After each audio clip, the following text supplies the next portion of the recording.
최승진의 아침 뉴스. 여러분 안녕하십니까. 12월 15일 금요일 CBS 아침 뉴스 최승진입니다.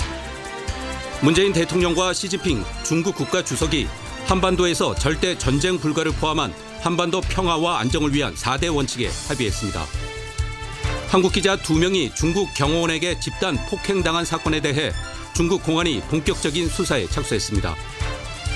우병우 전 청와대 민정수석이 구속됐습니다. 검찰의 적폐 사건 수사에도 다시 탄력이 붙을 전망입니다. 남태평양 피지에서 선박사고로 한국인 1명이 숨지고 1명이 실종됐습니다. 이단 교회 신도들이 현지 교회 리조트를 짓다가 배언을 당했습니다.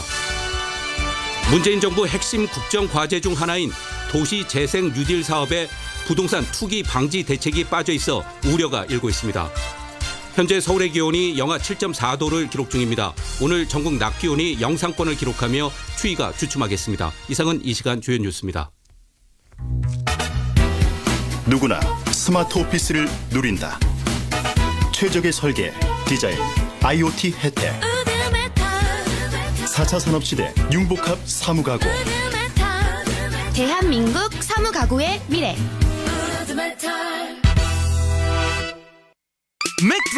맥드라이브 차 안에서 주문해요. 맥드라이브 밤낮 없이 간편해요. 맥도날드 맥드라이브.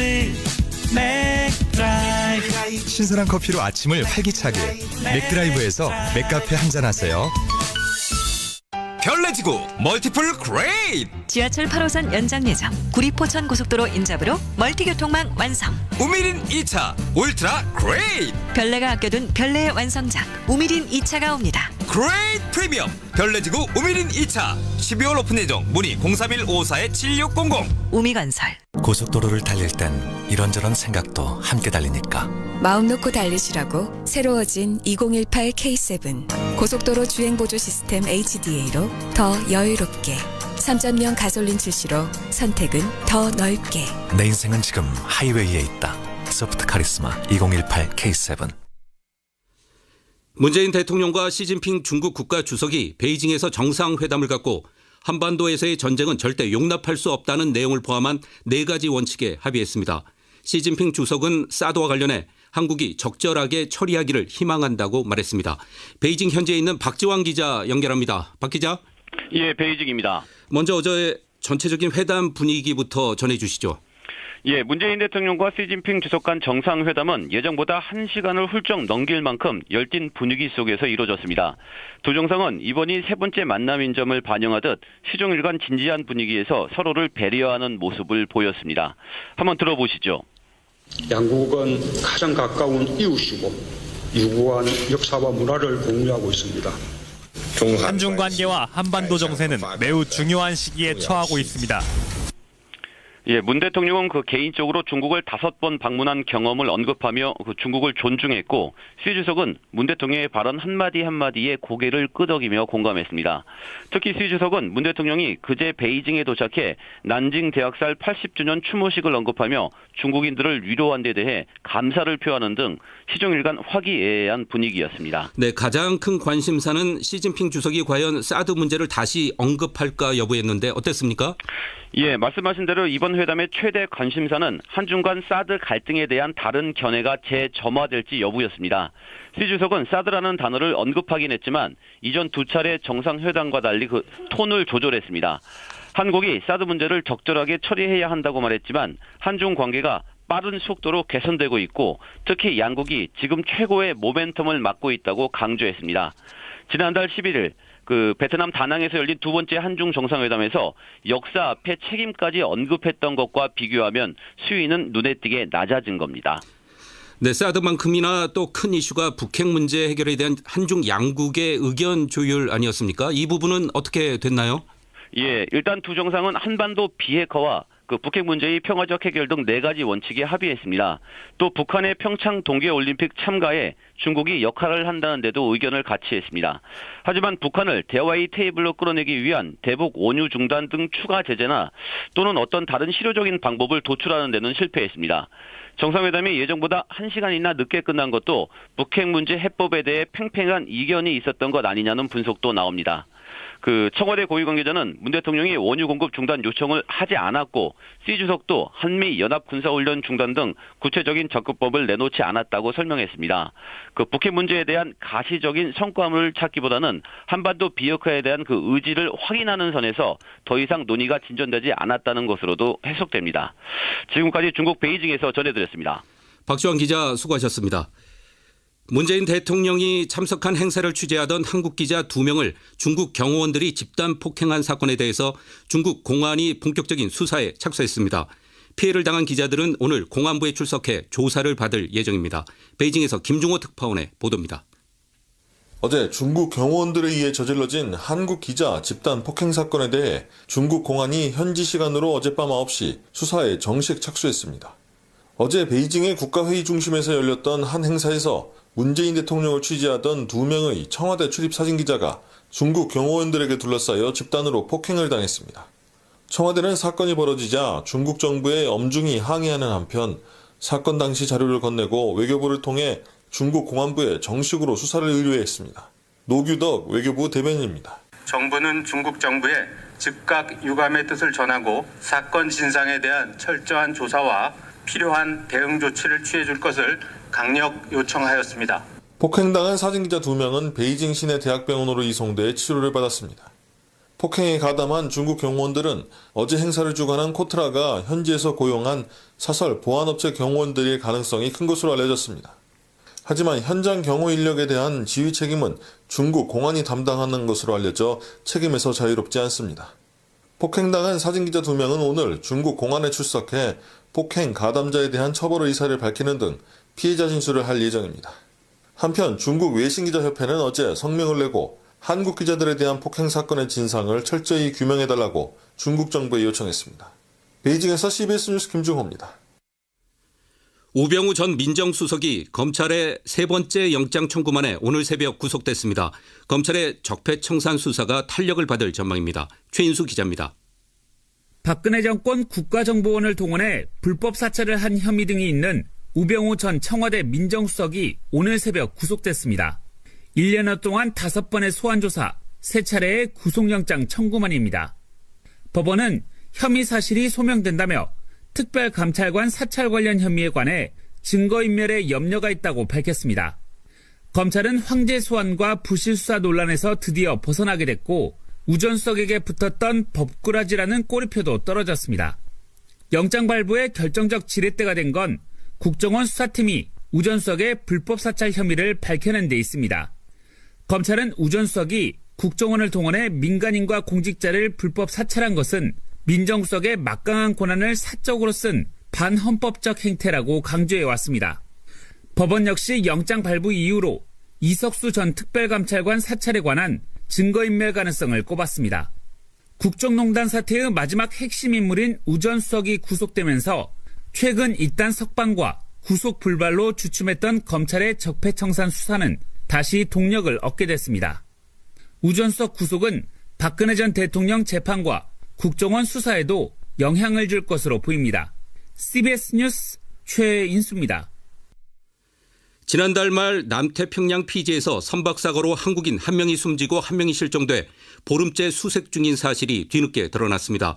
CBS 취재 결과 이들은 이단 논란을 빚고 있는 경기도 은혜로 교회 소속 신도들로 피지로 집단 이주한 뒤 교회 리조트를 짓기 위해 나섰다가 변을 당했습니다. 송영훈 기자가 단독 보도합니다. 남태평양 피지에서 한국인 2명이 변을 당한 것은 지난달 28일. 이들은 경기도 과천에 위치한 은혜로교회 소속 신도들로 이날 교회 피지 리조트 공사에 동원됐고 선박이 침몰해 현재 1명이 숨지고 1명은 실종 상태입니다. 외교부와 주 피지 한국대사관은 이들이 인근 섬의 교회 리조트 공사에 쓰일 중장비를 싣고 가다가 변을 당했다고 밝혔습니다. 실종자 수색도 보름째 진행 중이지만 난항을 겪고 있습니다. 외교부 관계자입니다. 실종자분에 대해서는 가족분을 접촉을 해서 수색 진행 상황이라든지 추가 동향이라든지 계속해서 설명을 드리고 있는 상황입니다. 이번 인명사고가 발생한 은혜로교회는 수년 전부터 피지가 영생의 땅이라며 신도들을 집단 이주시키고 있는 것으로 확인됐습니다. 현재 400여 명의 신도가 피지에 머물며 집단 농장에서 일하고 있는데 이에 대한예수교 장로회 합심총회도 이들을 이단으로 규정했고 대부분의 교단도 이단성이 짙다고 판단했습니다. 지난해에는 교회 탈퇴자들이 기자회견을 열고 구타와 감금 사실을 폭로하기도 했고 이혼 등 가정 파괴가 심각해지자 피해자 가족 대책위원회까지 구성했습니다. 피해자 가족 A씨입니다. 너희들이 육체가 살아서 가려면 피지로 가야 된다라고 해서 직장이고 뭐 다 관두고 지금 피지로 들어간 거잖아요. 그래서 저는 좀 우려되는 게 400명이 들어갔다고 치면 400명이 지금 다 살아있네요, 내 말은. 피해자 가족들과 관련 전문가들은 조속한 대책 마련을 촉구하고 나설 계획입니다. CBS 뉴스 송영훈입니다. 회사가 성희롱 사건을 조작했다는 현수막을 걸었다는 이유로 재판에 넘겨진 금속노조 경기지부 삼성지회 노조원들이 무죄를 선고받았습니다. 수원지방법원은 명예훼손 혐의로 기소된 45살 박모 씨 등 노조원 3명에게 무죄를 선고했습니다.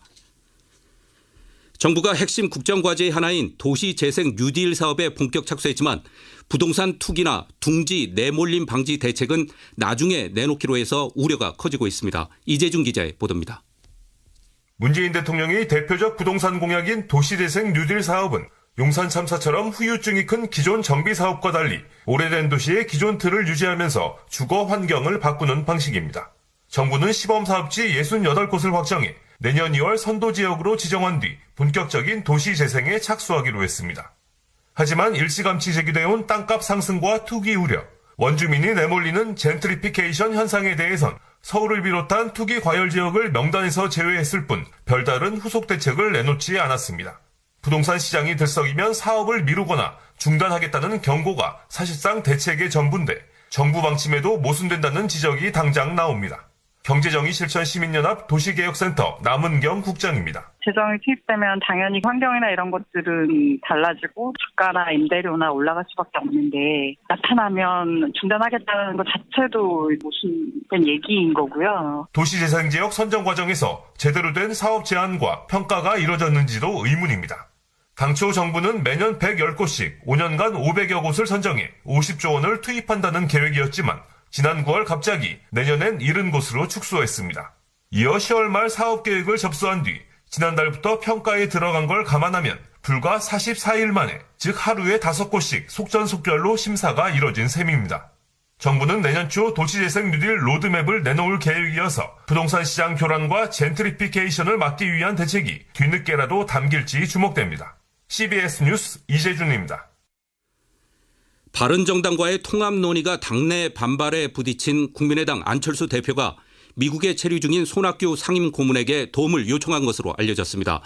중도 세력을 포괄하는 송 고문이 통합 논의 전면에 나설 경우 파장이 예상됩니다. 조혜령 기자가 보도합니다. 국민의당과 바른정당은 어제 부산에서 통합 포럼을 열었지만 두 당의 통합 논의는 여전히 제자리에 머물러 있습니다. 안철수 대표는 제3지대 외연 확장이 필요하다고 강조한 반면 유승민 대표는 통합의 대상을 국민의당뿐 아니라 한국당에도 열어두고 있다고 밝혔습니다. 이런 가운데 유 대표가 조만간 통합 결론을 내리겠다며 12월을 마지노선으로 정하면서 안 대표 측은 발등에 불이 떨어진 상황입니다. 유승민 대표입니다. 선거는 다가오는데 언제까지나 통합 이야기로 질질 끌 수는 없다고 생각합니다. 여기에 국민의당 의원들이 통합 절차를 저지하겠다는 성명서를 발표하며 안 대표를 압박하고 있습니다. 커지는 당내 반발에 통합 논의까지 지지부진하자 안 대표 측은 미국에 머물고 있는 손학규 상임 고문에게 도움을 요청한 것으로 알려졌습니다. 손 고문 측 관계자는 안 대표 측이 손 고문에게 통합 논의에 선봉에 서달라 부탁했다고 전했습니다. 지난 대선 후보 경선 당시 바른정당과의 연대를 제안한 바 있는 송 고문은 자유한국당의 전신인 한나라당 출신으로 바른정당과의 교집합도 상당합니다. 만약 손 고문이 안 대표 요청에 응할 경우 중립지대에 있는 의원들이 통합 쪽으로 쏠릴 가능성도 있습니다. 오는 21일 귀국하는 손 고문이 귀국 후 만찬 행사에서 안 대표와 통합 교감을 이룰지 주목됩니다. CBS 뉴스 조혜령입니다. 정교조가 법의 노조 철회를 요구하며 오늘 파업에 해당하는 영가투쟁을 벌입니다. 정교조가 문재인 정부 들어 영가투쟁을 벌이는 것은 이번이 처음입니다. 이기범 기자의 보도입니다. 전교조 조합원 2천여 명이 오늘 오후 집단 연차 휴가를 내고 서울 청교광장에서 집회를 갔습니다. 법의 노조 철회와 교원 평가제, 성과급제 폐지를 위한 집회입니다. 전교조는 이 세 가지를 교육 적폐로 규정하고 촛불혁명으로 태어난 문재인 정부가 이를 시급히 청산해야 한다고 요구해왔습니다. 조창익 전교조 위원장입니다. 법원에서 처리하십시오. 문재인 대통령에게 결단을 요구합니다. 바로 지금 당장 교체토에 청산해야 됩니다. 전교조가 파업이나 마찬가지인 연가투쟁에 나선 것은 문재인 정부 들어 이번이 처음입니다. 전교조는 연가를 낸 교사들이 수업 시간표를 미리 바꿨기 때문에 수업에는 지장이 없다고 밝혔습니다. 정부는 고민입니다. 법의 노조 통보를 처리할 경우 중도 보수층의 반발이 우려되기 때문입니다. 대법원의 판단만 기다리고 있습니다. 하지만 이전과는 달리 연가투쟁 참석 교사들에 대한 징계는 없을 것으로 보입니다. 교육부 관계자입니다. 정치적 편향성 또는 당파성을 명백히 드러내는 행위, 이런 행위가 만약에 있으면 징계 요구라든가 이런 게 따를 가능성이 있죠. 지금 없어요. 현재 저희가 보기로는 교육 문제거든요. 15일 날 상황을 보고요. 그러고 나서 결정하려고 그래요. CBS 뉴스 이기범입니다. 정부가 엊그제 가상화폐 투기 과열을 막기 위한 긴급 대책을 발표한 가운데 가상화폐 거래소 측도 오늘 자율규제안을 내놓습니다. 가상화폐 거래소와 업체 30여 곳이 참여한 블록체인 협회는 오늘 오전 기자회견을 열고 이번 정부 대책에 대해 건전한 규제는 필요하다면서 자체적으로 마련한 자율규제안을 공개할 예정입니다. 이들은 정부가 발표한 대책이 제목이었다면 오늘 발표하는 자율규제안은 그 세부 내용이 될 것이라며 앞으로 정부 기준에 부합해 거래소가 운영되도록 노력하겠다고 설명했습니다. 다음은 간추린 소식을 정민아 아나운서가 전해드립니다. 국정농단 사태를 부른 최순실 씨의 변호인은 어제 최 씨가 징역 25년형을 구형받자 옥사라는 얘기라며 반발했습니다. 이경재 변호사는 검찰의 구형에 대해 피고인이 온전하게 정신줄을 잡고 재판을 견뎌내는 게 기적이라며 이같이 주장했습니다. 최순실 씨도 검찰의 구형에 충격을 받아 재판 도중 휴정을 요청한 뒤 법정 옆 대기실에서 괴성을 지르는 등 격앙된 반응을 보였습니다. 직원들에게 부당 노동 행위를 한 혐의를 받는 MBC 안광한 전 사장이 19시간에 걸친 고강도 조사를 받고 오늘 새벽에 귀가했습니다.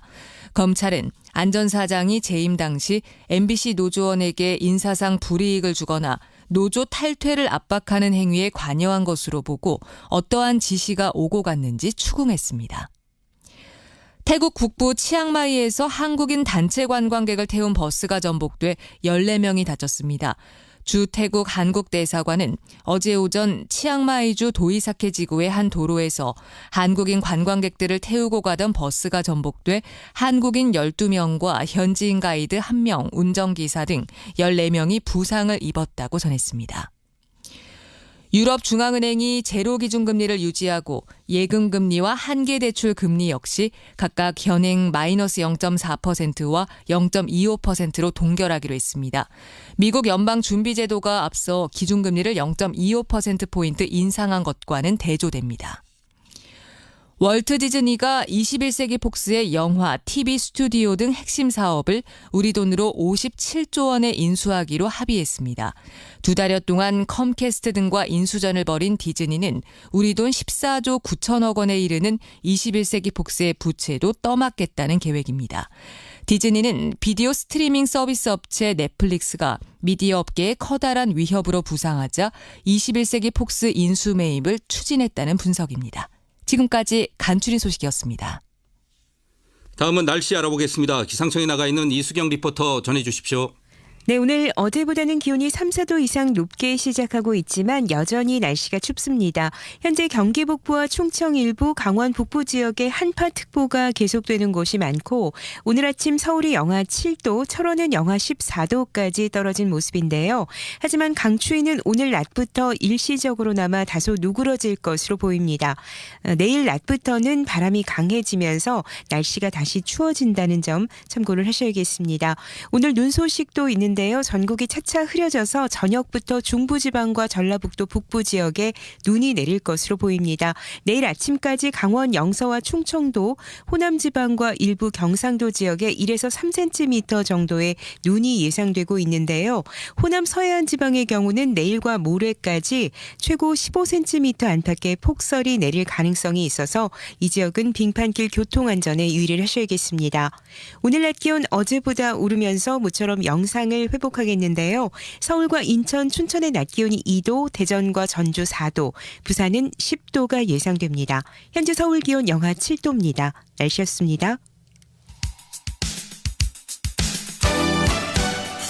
여러분께서는 지금 최승진의 아침 뉴스를 듣고 계십니다. 신문으로 보는 세상, 아침 신문 읽기 황명문 선임기자 나와 있습니다. 안녕하십니까? 네.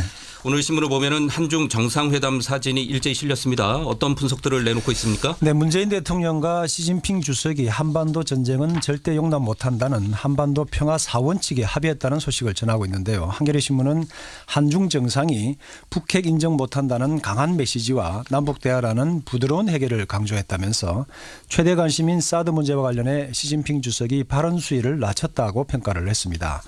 경향신문은 중국이 사드 문제와 관계 개선을 별개 사안으로 병행 추진하는 투트랙 접근을 하고 있다고 분석을 하면서 양국 관계 복원의 첫걸음이라고 평가를 했는데요. 조선일보는 시 주석이 이번에도 사드 반대 입장을 밝혔다면서 하지만 미래에도 무게를 뒀다고 분석을 했는데 동아일보는 사드 또 꺼낸 시 주석이 적절한 처리를 요구하면서 사드 문제의 봉인은 다시 미뤄지게 됐다고 평가를 했습니다. 중국 경호원들의 한국 기자 폭행 사건도 신문들이 크게 다루고 있는데요. 한국일보는 중국 측의 국빈 방문 홀대 논란에 이어서 한국 언론 폭행 사건까지 중국의 외교적 무례가 도를 넘었다고 비판을 했습니다. 한국 기자 2명이 폭행당한 사건에 대해서 중국 공안이 수사에 본격 착수했는데 어떻게 처리할지 지켜봐야 되겠습니다. 국정농단의 핵심이죠. 최순실 씨에게 징역 25년이 구형이 됐는데 어떻게 전망되고 있습니까? 네, 지난해 12월부터 1년을 숨가쁘게 달려온 비선실세 최순실 씨의 1심 재판이 막을 내렸는데요. 검찰이 최 씨의 탐욕과 악행에 징역 25년과 벌금 1,185억 원을 구형을 하자 최 씨가 한동안 흥분하며 괴성을 질렀다고 신문들이 전하고 있습니다.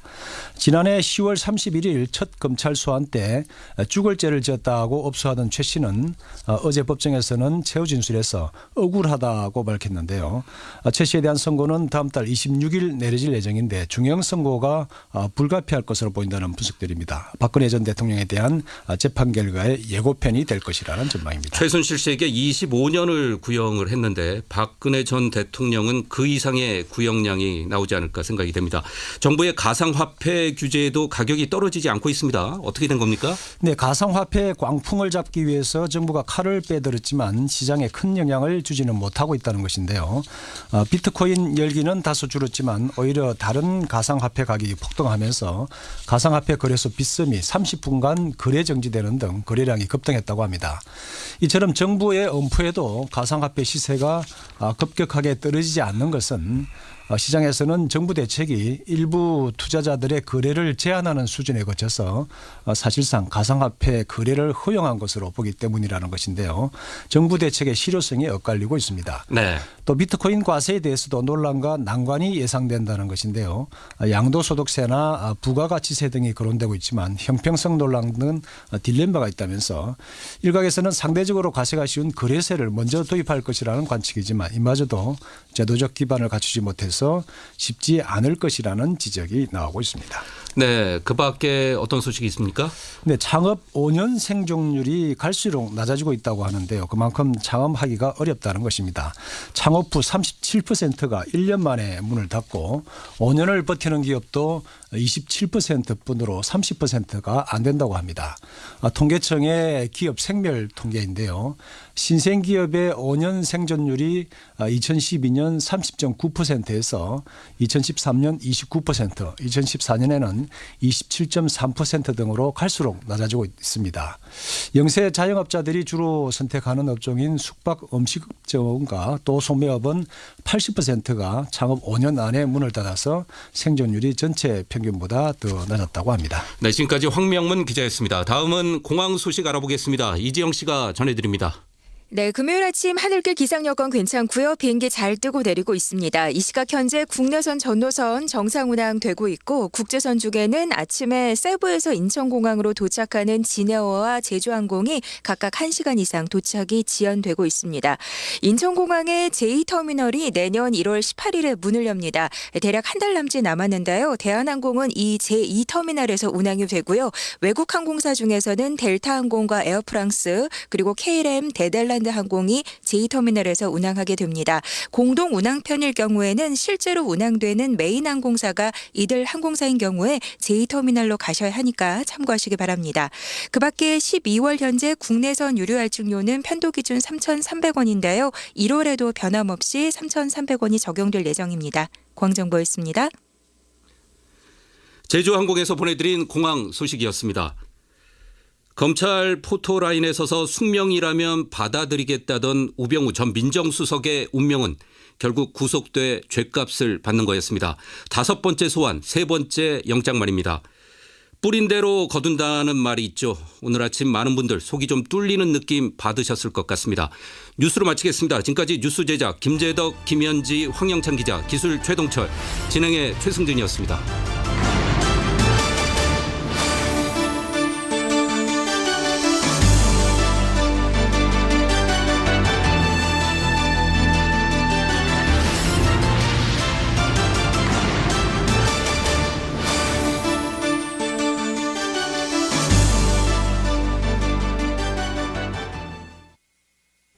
CBS. 주말인데 뭘 먹지? 밥은 요리다가 있지? 맛집에서 먹던 맛 그대로 간편하게 하림 밥은 요리다. 자, 골라들 보세요. 여보, 난 춘천식 닭갈비 볶음밥. 엄마, 난 안동식 찜닭볶음밥. 하림이 만들면 밥도 요리가 된다. 밥은 요리다. 우리 몸을 깨끗게 가볍게 하는 양파. 생김새가 위장을 닮은 양배추. 옥반식품의 양파즙, 양배추즙, 헛개즙에는 첨가물이 없습니다. 활기찬 하루 옥반식품과 함께하세요. 식품은 생명이다. 옥반식품. 검색창에 옥반식품 1577-3150. 초등학교 공부는 학교 공부가 기본입니다. 서연이 엄마, 서연이는 어떻게 그렇게 공부를 잘한대요? 우리 민준이도 서연이 밥만 따라갔으면 좋겠는데. 아직 모르셨어요? 초등학교 공부는 하나만 알면 되는데. 그래서 서연 엄마 비결이 뭐예요? 홈런 하세요. 아이스크림 홈런이요. 아이스크림 홈런. 당신의 집에 품격을 더한 명품 건축 박람회 하우징 브랜드 페어. 차세대 주거 문화부터 고품격 건축 자재까지 대한민국 명품 건축 박람회 2018 하우징 브랜드 페어 1월 18일부터 21일까지 삼성동 코엑스 하우징 브랜드 페어. 안녕하세요. CBS 아나운서 김윤주입니다. 2018년도가 다가오고 있습니다. 새해에는 큐넷과 C큐넷을 통해 자격증에 도전해보면 어떨까요? 큐넷은 국가기술 전문 자격 포털 사이트로 자격증 취득을 위한 모든 서비스를 제공하고 있습니다. C큐넷은 국가 직무능력 표준 기반의 과정평가형 국가 기술 자격 정보를 제공하는 사이트입니다. 미래를 위한 준비, 도전이 그 시작입니다.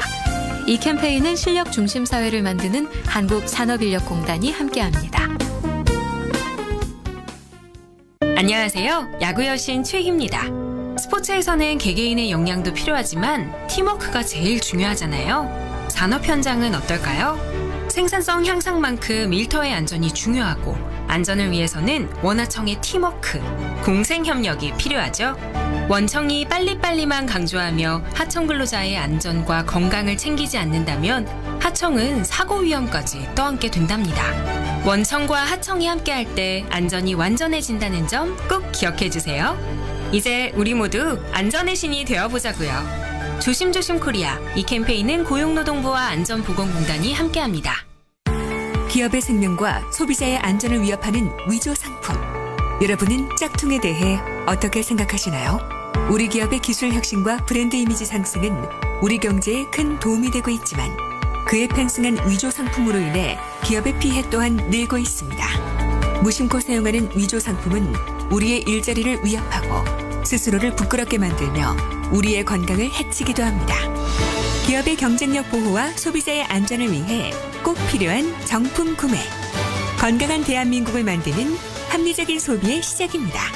이 캠페인은 특허청과 한국지식재산보호원이 함께합니다.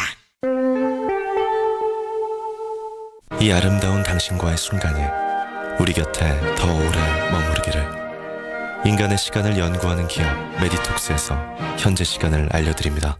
인간의 시간을 연구하는 기업 메디톡스에서 7시 30분을 알려드립니다.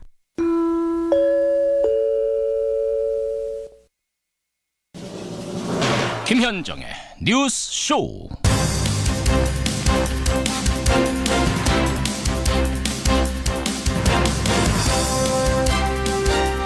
우병우 전 민정수석 3세판 구속영장 청구 끝에 결국 지난밤 구속이 됐습니다. 애청자 여러분 안녕하십니까? 국정농단 사태의 핵심 인물임에도 불구하고 유일하게 불구속 상태로 수사를 받던 이른바 법꾸라지였는데 이제야말로 스스로 말하던 숙명을 겸허히 받아들여야 될 때가 된 것 같습니다. 그런가 하면 중국에서는 꽌시란 말이 어제도 등장을 했습니다. 문재인 대통령과 만난 시진핑 주석, 한중 간의 꽌시, 소중한 관계를 회복하자라고 강조를 했는데요. 좋은 말이죠. 그런데 꽌시를 강조하는 뒤편에서는 대통령에 대한 부적절한 예우 문제가 나오고 우리 기자들은 중국 경호원들에게 집단 폭행을 당하고 뭔가 앞뒤가 맞지 않는 느낌을 받을 수밖에 없습니다. 남은 이틀간의 일정, 중국은 우리에게 진정성을 확인시켜줘야 될 겁니다. 진정한 꽌시 회복을 위해선 말이죠. 김현정의 뉴스쇼 출발합니다.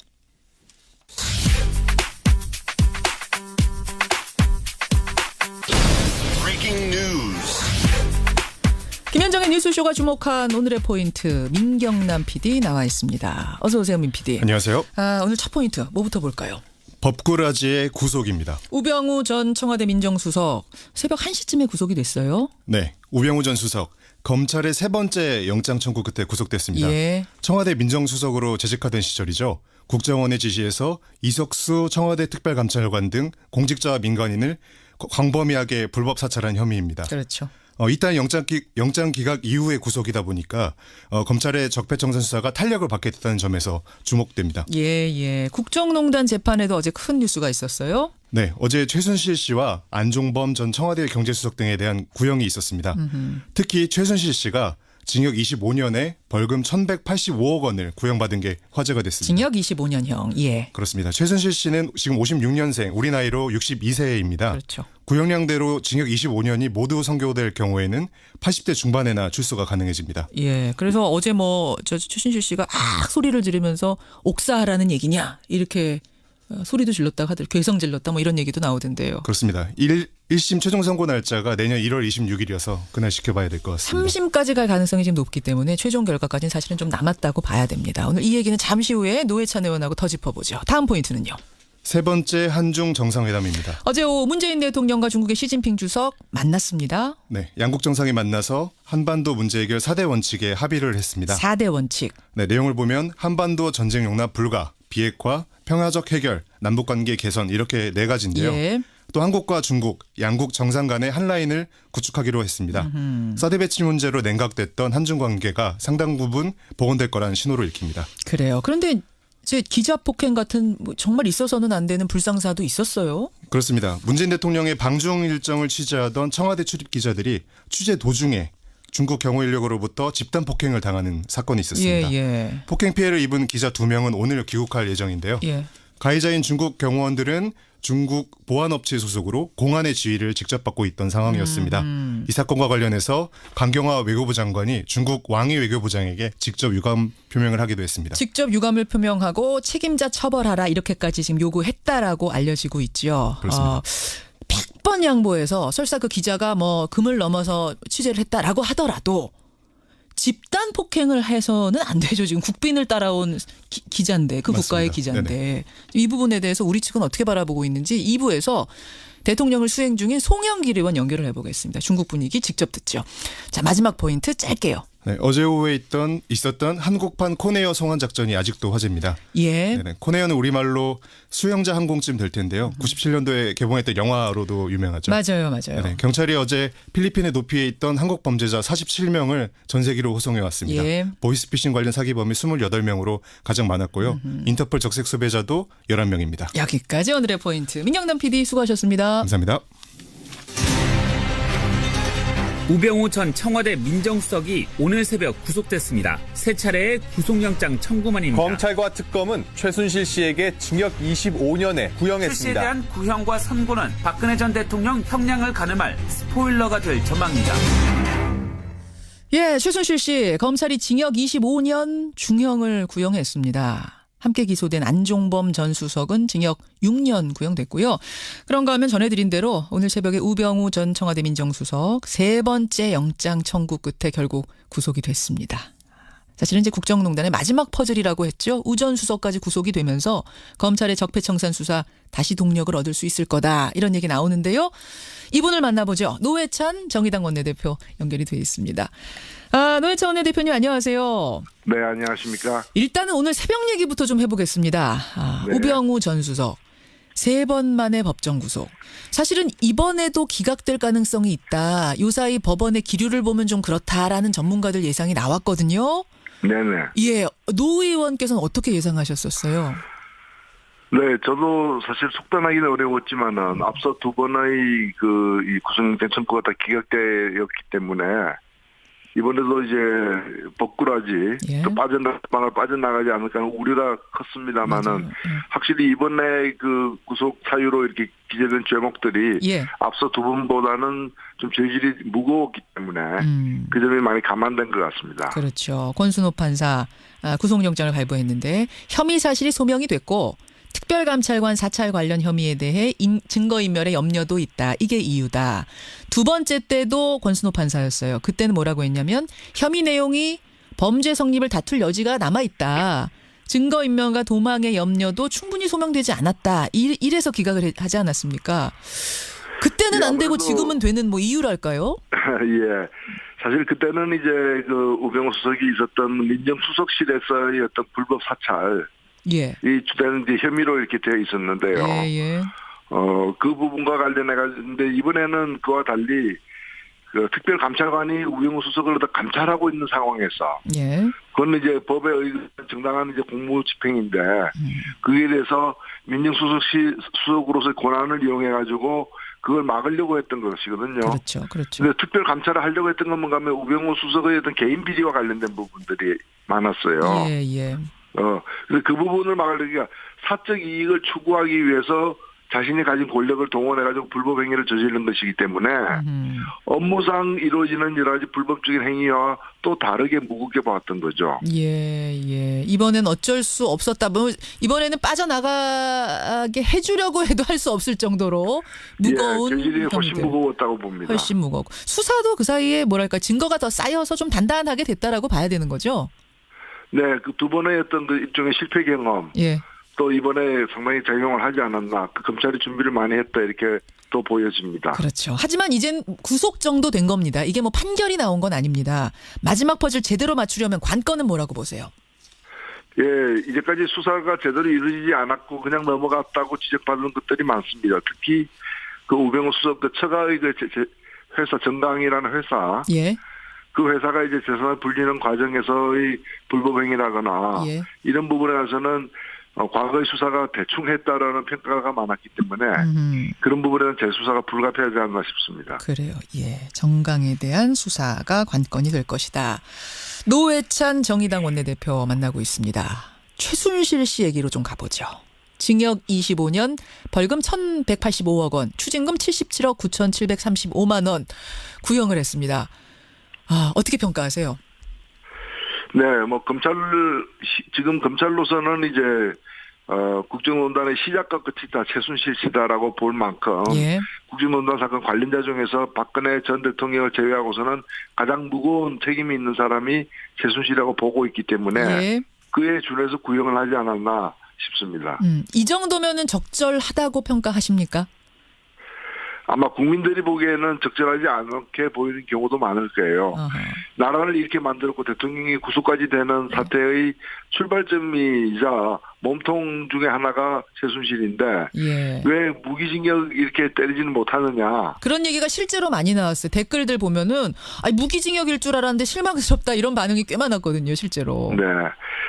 그 충분히 이해하고요. 그리고 또 이제 이런 뇌물 액수 50억이 넘는 뇌물 액수라거나 여러 가지 이 직권남용 등을 동원한 그 강요한 것 등을 볼 때 법정형으로는 그 무기징역이 불가능한 건 아닙니다. 불가능한 건 아니죠. 그렇죠. 그러나 이 그간의 법원의 어떤 양형 기준이라거나 이제까지 했던 판결의 어떤 그 관례라거나 이런 걸 볼 때 아마 그런 까지 감안해서 했던 것 같고요.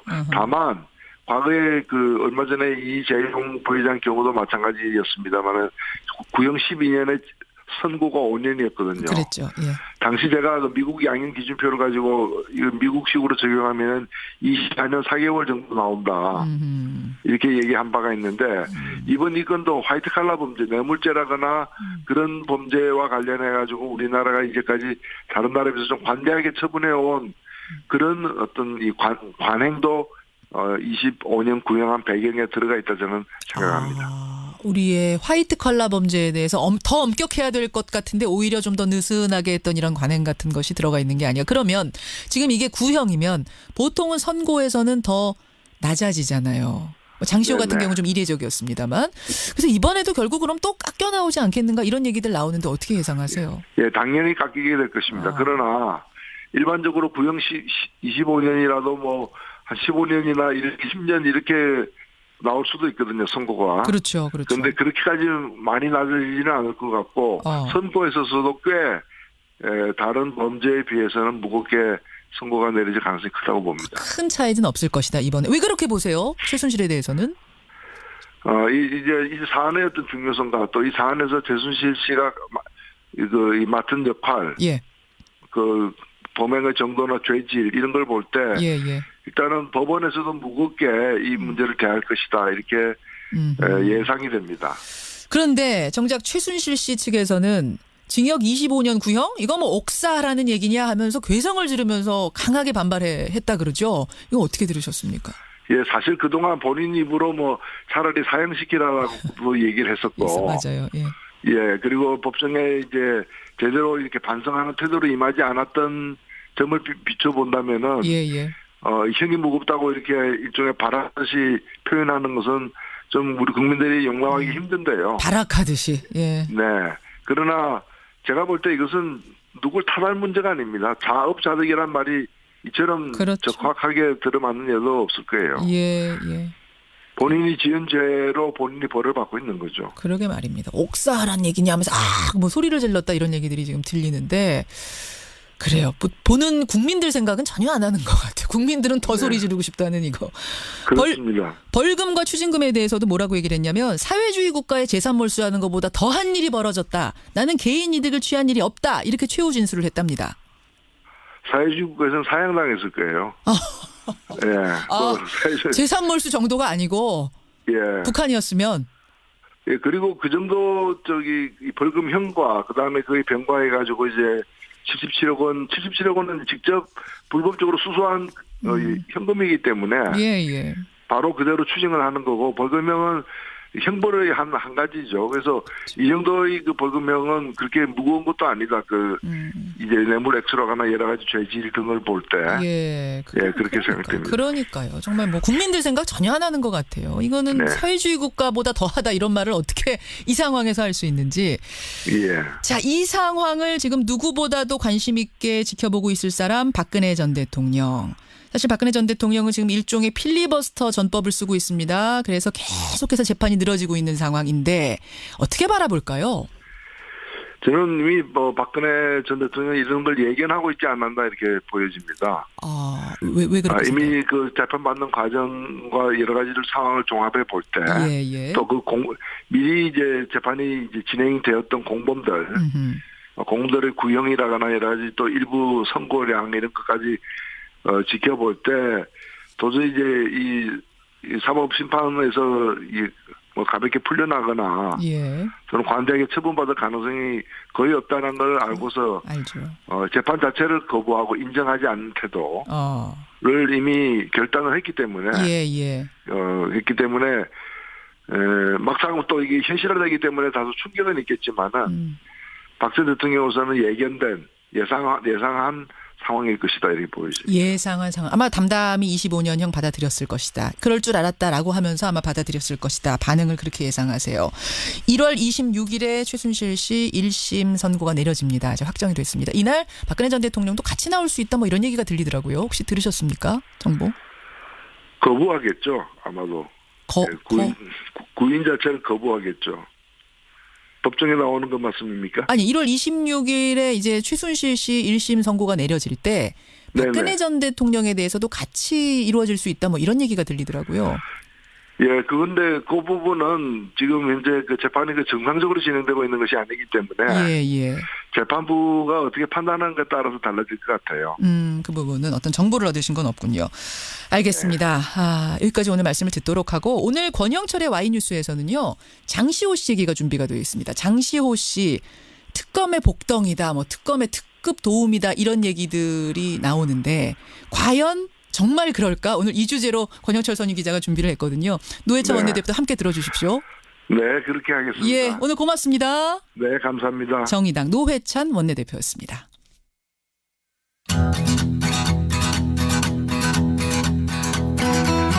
김현정의 뉴스쇼는 청취자 여러분의 참여로 이루어집니다. 트위터, 페이스북, 레인보우 게시판, 그리고 단문 50원, 장문 100원의 유료 문자 샵 1212, 우물정 1212 통해 참여하실 수 있습니다. 김현정의 뉴스쇼, 여러분과 함께 만듭니다.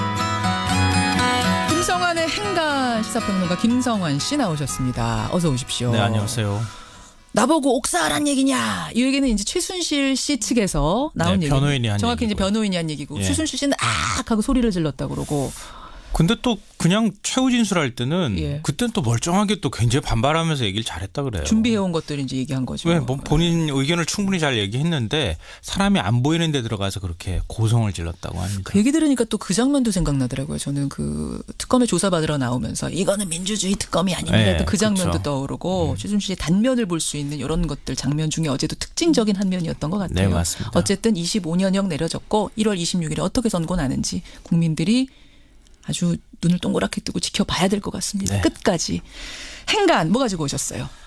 한 연세대 교수가 수업 중에 여학생을 성희롱했다는 주장이 나와서 논란이 일고 있습니다. 이 피해 여학생이 학내 곳곳에 교수를 비판하는 대잡으로 붙이면서 이 피해 사실이 외부로 알려졌는데요. 그래요? 이 가해자로 지목된 교수가 누구냐? 이 방송에 출연해서 인문학 강좌로 유명세를 타고 있어서 이게 훨씬 더 사실은 사람들한테 충격을 주고 있습니다. 그래요? 이 연세대 교수 성희롱 의혹 이 뉴스의 행간을 좀 살펴볼까 합니다.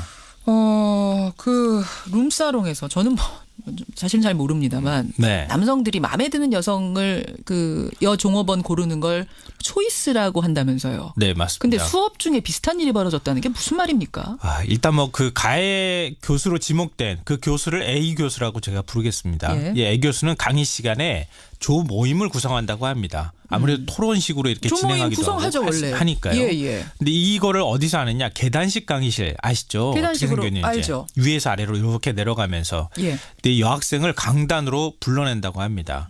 이 자기소개와 함께 이상형을 말하라고 시킨 다음에 이 얘기를 들은 남학생들이 마음에 드는 여학생을 한 명씩 골라내는 방식으로 조를 구성을 했다고 합니다.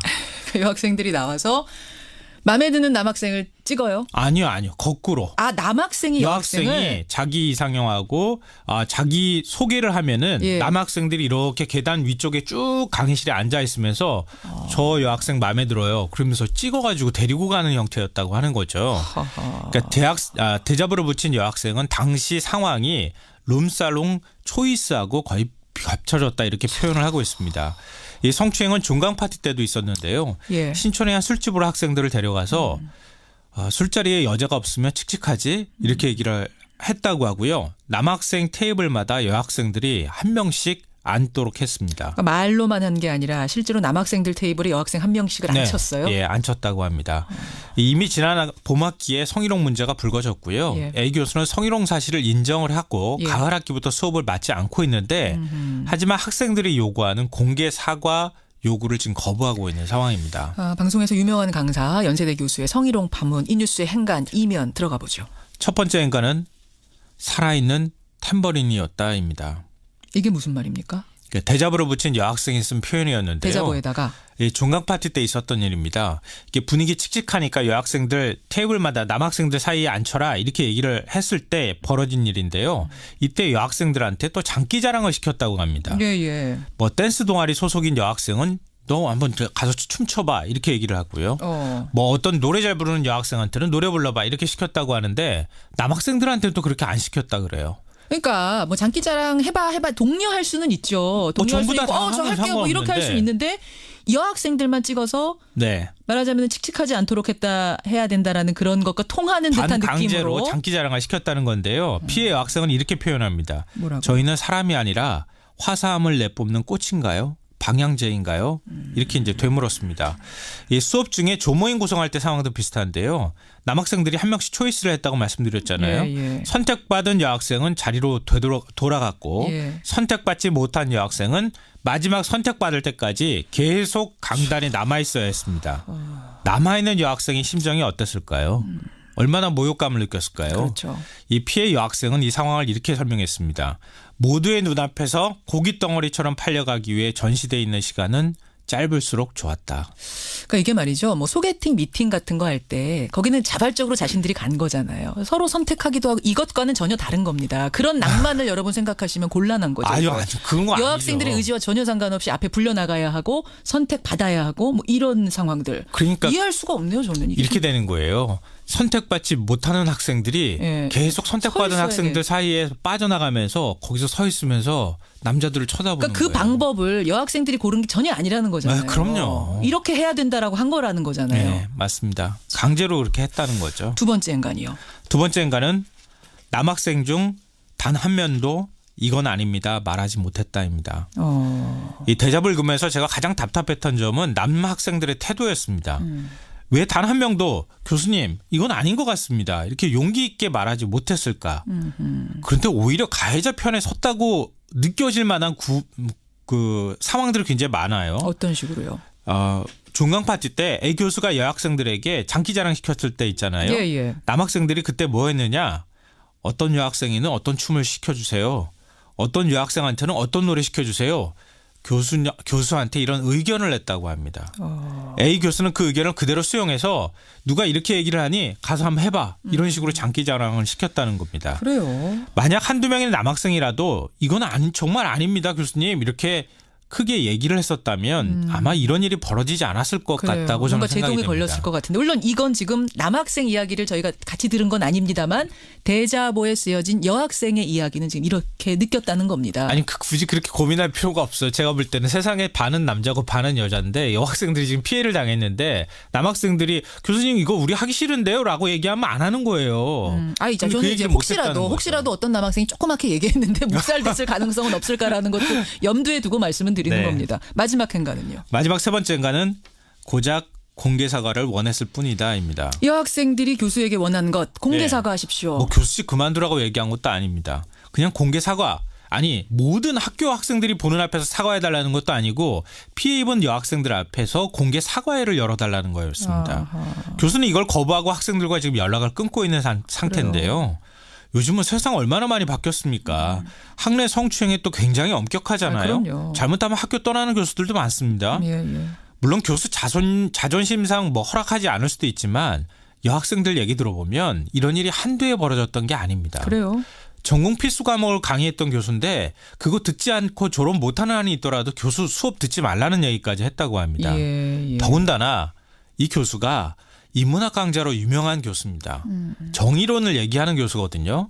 그렇다면 학생들이 이렇게 많은 피해를 입고 상처를 입었다고 하면 어떻게 대처하는 것이 옳은지 아마 본인 스스로가 좀 잘 좀 생각해 봤으면 좋겠습니다. 일단은 공개 해명이라도 나와야 될 것 같아요. 뭔가 맞습니다. 이제 말씀이 나와야 될 것 같은 이유가 뭐 지난번에도 대자보로 붙였다가 또 그 후에 뒤집어진 사건도 있긴 있었어요. 보면 과거에. 그래서 정확한 본인의 해명 필요합니다. 수고하셨습니다. 네, 고맙습니다. 이가탄의 힘 붓고 피날 때 탁월하게 아픈 잇몸을 건강하게 이가탄 잇몸병엔 이가탄 증상은 달라도 잇몸병엔 역시 이가탄입니다. 잇몸병엔 이가탄 아시죠? 명인제약 모두가 세상을 여행할 때 모두 투어는 당신을 여행합니다. 당신이 좋아하는 것을 설렘을 이야기를 모두의 여행이 다시 만나고 싶은 여행이 되도록 당신을 여행합니다. 다시 만나고 싶은 여행 모두 투어. 기분 좋은 컴퓨터 위더스 컴퓨터. 가깝고 빠르게 전구 500개 대리점 믿음이 중요해 두 번을 보증해 대리점 좀 함께해. 기분 좋은 컴퓨터? 위더스 컴퓨터. 컴퓨터는 위더스 컴퓨터. 아유, 세 단계 종이 또 걸렸어. 정말 제보나 하려다가 미치겠네.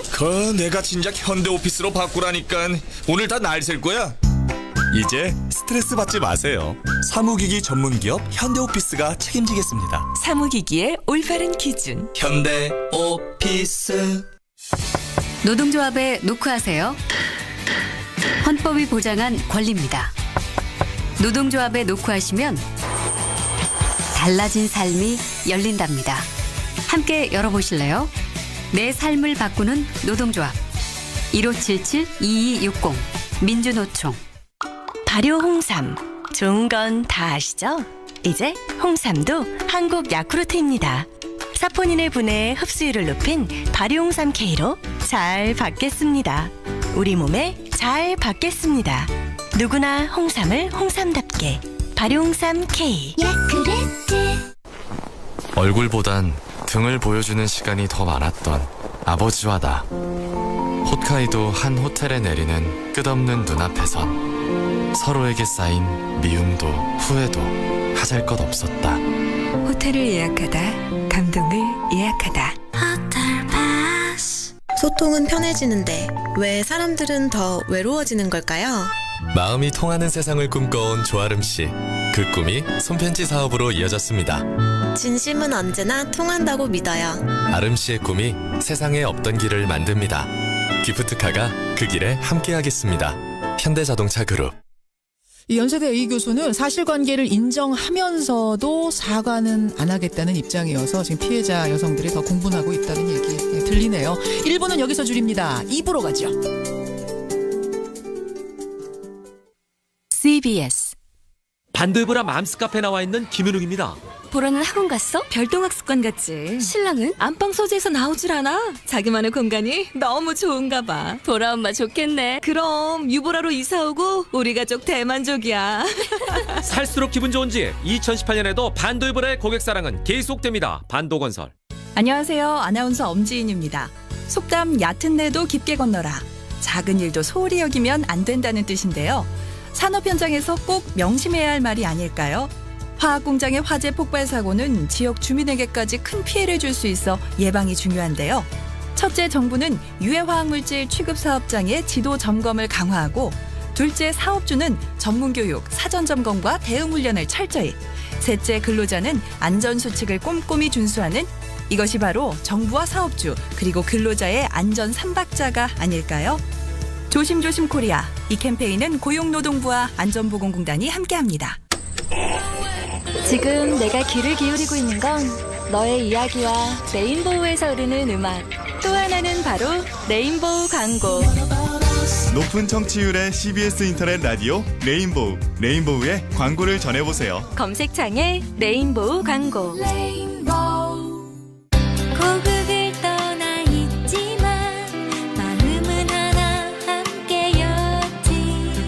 한민족만의 슬기와 향기를 널리 전하며 세계 곳곳 어디서나 한국의 이름을 드높이 빛내리.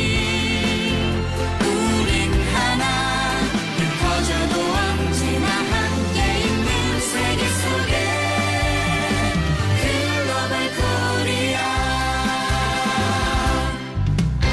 재외동포재단. 안녕하세요. 평창 동계올림픽 성공을 기원하는 대한민국 국민 이영입니다. 세계인의 축제 2018 평창 동계올림픽이 내년 2월 9일 시작됩니다. 국경과 인종을 넘어 하나 되는 평창. 꿈, 열정, 새로운 희망. 함께해요. 평창. 2018 평창 동계올림픽은 2월 9일부터 17일간, 2018 평창 동계 패럴림픽은 3월 9일부터 10일간 개최됩니다. 지금 내가 귀를 기울이고 있는 건 너의 이야기와 레인보우에서 흐르는 음악. 또 하나는 바로 레인보우 광고. 높은 청취율의 CBS 인터넷 라디오 레인보우. 레인보우의 광고를 전해보세요. 검색창에 레인보우 광고. 이야기와 음악이 있는 방송. 청취율이 높은 CBS 인터넷 라디오 레인보우에서 8시를 알려드립니다.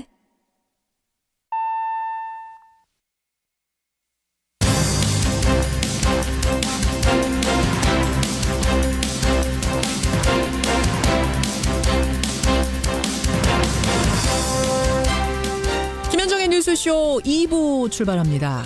중국을 국빈 방문 중인 문재인 대통령. 어제 시진핑 중국 주석과 세 번째 정상회담 가졌죠. 정상회담 소식도 궁금합니다만 어제 벌어졌던 불미스러운 일들, 기자 폭행 사건 있었고요. 또 예우 문제에 대해서도 여러 가지 문제점들이 제기되는데 지금 중국에 가 있는 분이 바라보는 현지의 분위기는 어떤지 송영길 의원 중국 현지 연결해 보겠습니다. 금요일의 코너 훅뉴스에서는요. 공영 홈쇼핑 얘기를 좀 해보려고 합니다. 공영 홈쇼핑.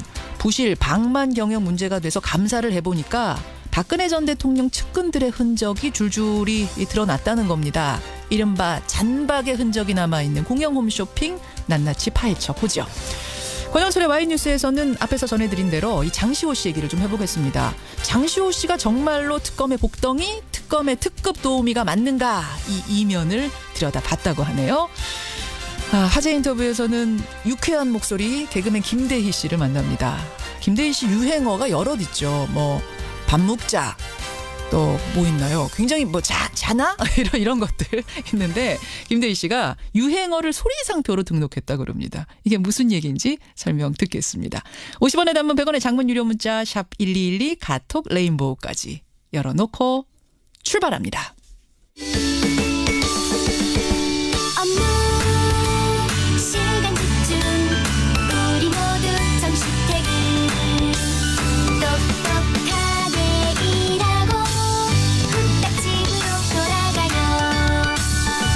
여러분의 워라벨 고용노동부가 함께합니다.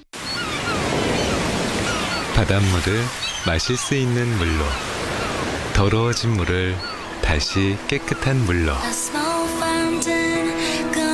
LG의 수처리 솔루션이 물 걱정 없는 세상을 만들어갑니다. 옳은 미래 LG. 좋은 약은 잘 듣는다고 합니다. 그래서 구주제약은 잘 듣습니다. 아픈 사람의 말을 잘 듣고 아픈 몸의 소리를 잘 듣습니다. 세상에서 가장 잘 듣는 약을 만들기 위하여 잘 듣는 회사 구주제약. 괜찮은 맛집을 발견하면 함께하고 싶은 분 떠오르시죠? 좋은 제품을 알리고 싶어지는 행복 나눔의 가치. 건강한 회원 직접 판매의 정신입니다. 직접 판매 공제조합에 가입된 회원 직접 판매 기업은 소비자 피해 보상보험으로 믿을 수 있습니다. 가입 여부를 꼭 확인하십시오. 직접 판매 공제조합. 지아씨 굿모닝. 요즘도 변비? 아니요, 굿모닝 S. 굿모닝 S? 네, 변비 치료제 굿모닝 S. 굿모닝 S. 네, 생약으로 만든 한방 변비약 굿모닝 S. 변비엔 굿모닝 S. 수트 잘 만드는 회사의 캐주얼은 다르더라고요. 편안하지만 품격을 잃지 않게, 감각적이지만 가볍지 않게, 어떤 순간에도 돋보이는 파크랜드 비즈니스 캐주얼, 저 조인성이 추천합니다. 수트부터 캐주얼까지 모든 비즈니스에 답하다. 파크랜드. 문재인 대통령이 중국을 국빈 방문 중입니다. 역대 최대 규모의 경제사절단을 데려갔고 어제는 시진핑 주석과 정상회담도 했습니다. 한반도 전쟁 불가 원칙 이걸 확인했고요. 한중 FTA 서비스 분야의 투자 협상 재개도 합의를 했죠. 이런 성과가 있었습니다만 예우와 경호를 놓고 잡음도 들립니다. 문 대통령의 국빈 중국 방문 어떻게 진행이 되고 있는지 현지 얘기 좀 들어보겠습니다. 문재인 대통령을 수행 중인 더불어민주당 송영길 의원 연결이 됐습니다. 송 의원님 안녕하세요. 네, 안녕하십니까. 송영길입니다. 예, 어제 정상회담 결과부터 좀 볼까요? 어떻게 평가하십니까? 네, 여러 가지 긴장했는데 너무 잘 되었습니다. 그래요. 보도가 되었지만 사드 문제는 시 주석이 사드라는 표현도 안 하고 한마디만 하고 넘어갔고요. 뭐라고 한마디 했어요? 사드에 대해서? 아무튼 선의 처리 투어상 추리라는 말인데 잘 알아서 처리 잘해주기 바란다. 알아서 잘 처리해주기 바란다. 그렇죠. 사드란 표현도 안 쓰고 모두가 알고 있는 사실. 사드란 말 자체를 언급 안 했다는 것도 의미가 있는 거예요? 그렇죠. 그렇게 배려를 했다고 봅니다. 배려한 거다, 우리를? 이게 서로 간에 이제 예. 불편한 것들 구동존의의 자세를 보였다고 생각이 듭니다. 그렇군요. 그리고 산불 이야기가 우리 국내에서 논란이 됐습니다만 산불 이야기도 한마디도 안 나오지 않았습니다. 그런 것들을 보면 일단 생각보다 더 만족할 만한 성과다. 최대 성과는 뭘로 꼽으세요? 최대 성과. 최대 성과는 양 지도자가 한 라인을 설치하고 신뢰 관계를 회복했다는 것이고 두 분이 만났다는 것 자체가 한중 관계에 큰 영향을 미치는 거죠. 제가 환영 행사 때 제 옆에 앉아있던 이 중국에 사업하시는 기업인들이 울려 그러더라고요. 왜요? 대통령이 너무 감사하다고. 자기들은 하루하루 피말리는 시간을 지금 견디고 있는데 대통령께서 이렇게 연내에 이 정상회담을 성공시켜서 와주신 것 자체가 여기 지금 80만 정도가 살고 있습니다. 우리 조선족 동포 말고 우리 한국인만 한 80만이 중국 영토에서 여러 가지 생업을 하고 계시는데 얼마나 힘들었겠습니까? 그런데 대통령께서 오셔가지고 이렇게 해주니까 모든 게 풀리는 거죠. 여기 중국이라는 사이는 시 주석이 한번 말을 하지 않더라도 우리 대통령과 만난 사진 하나 자체가 모든 사업하는데 영향을 직접적으로 미치는 겁니다. 그렇죠. 중국의 특성을 아는 분들은 그게 무슨 말인지 아실 거예요. 시 주석이 한번 만났다, 사진 찍었다, 악수했다는 것만으로도 사업이 힘을 받을 정도. 이런 사회 분위기 속에서 이번 것이 굉장히 큰 힘이 됐다. 네네. 모든 협조 관계가 달라진다는 거죠. 한반도 전쟁 불가를 서로 확인했다는 거, 이것도 사실은 이제 안보적인 측면에서 큰 도움이 되는 거죠. 그렇습니다. 상당히 지금 여러 가지로 틸러슨 트럼프의 메시지가 서로 혼동스럽고 이럴 때 우리 문재인 대통령께서 확고하게 한반도 전쟁 불가 원칙을 지켜오셨고 그걸 또 전폭적으로 같이 의견을 같이 해주었습니다. 이것이 이 동북아 평화에 큰 기여를 할 거라고 생각이 듭니다.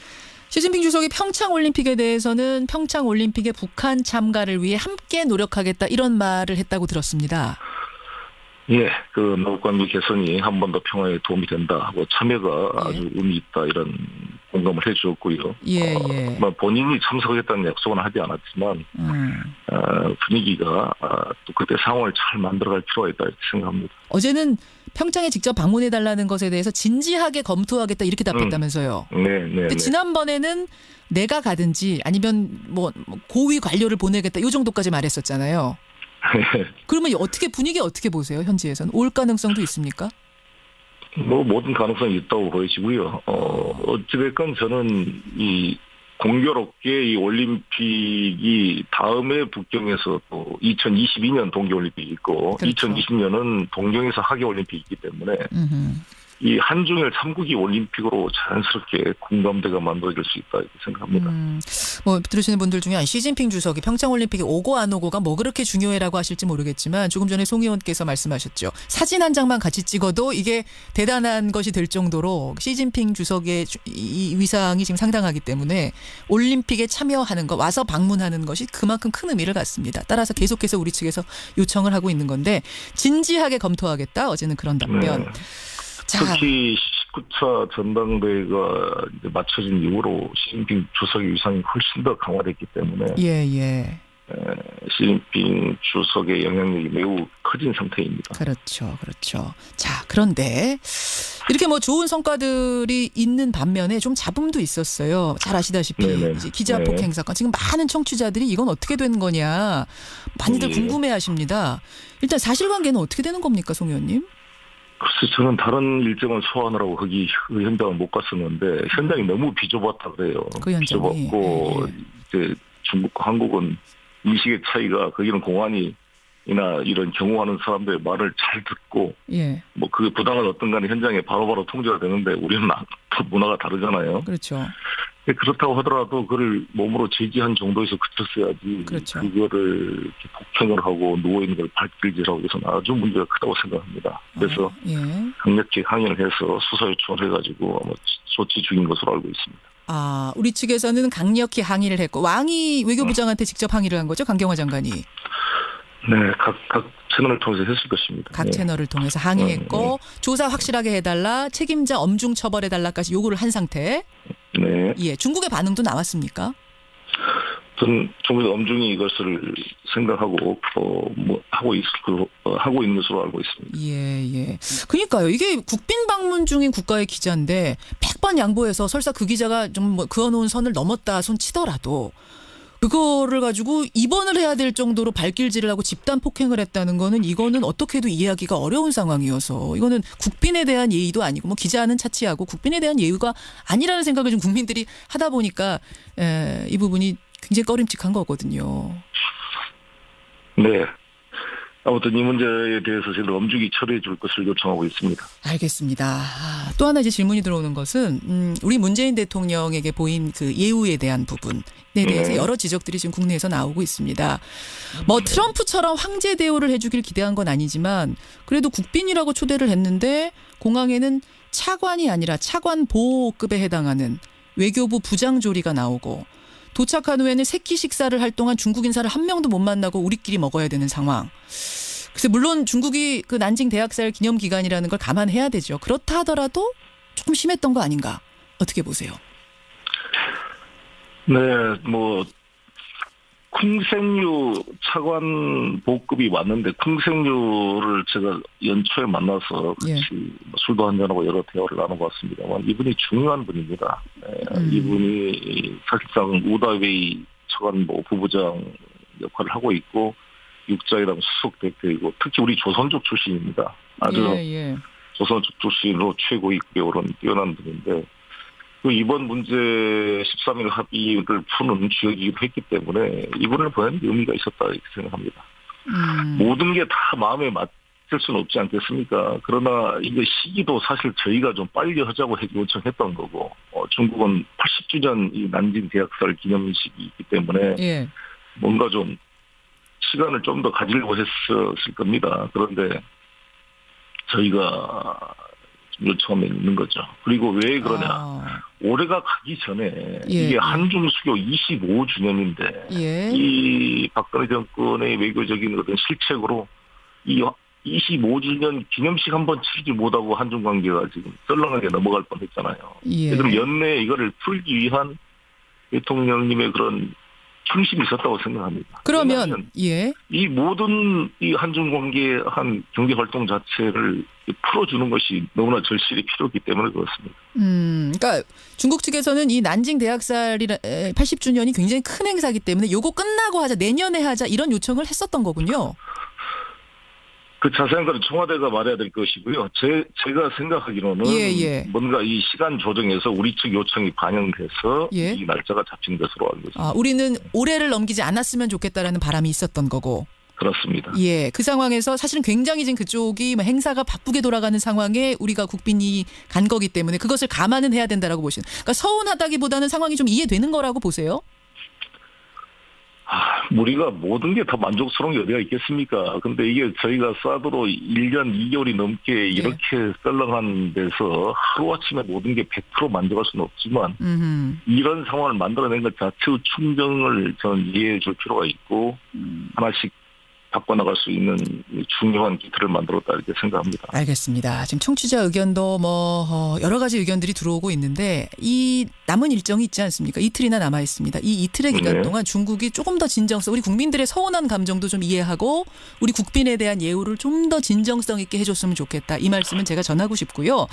앞으로 남은 일정 어떤 것들을 우리가 좀 지켜봐야 될까요? 관심 있는 포인트들. 오늘은 이제 최고인민회의 아니죠. 전임대죠, 여기서는. 중국은 전임대 상임위원장, 국회의장이죠. 장도장 면담하러 갑니다. 북경대 오늘 특강이 있으시고요. 북경대에서 특강 마치고 장도장 그 상임위원장을 면담하고 나서 다시 이제 중층으로 가게 됩니다. 중층은 아시다시피 현대자동차가 한 30만 대 공장을 지금 현재 운영하고 있고, 그렇죠.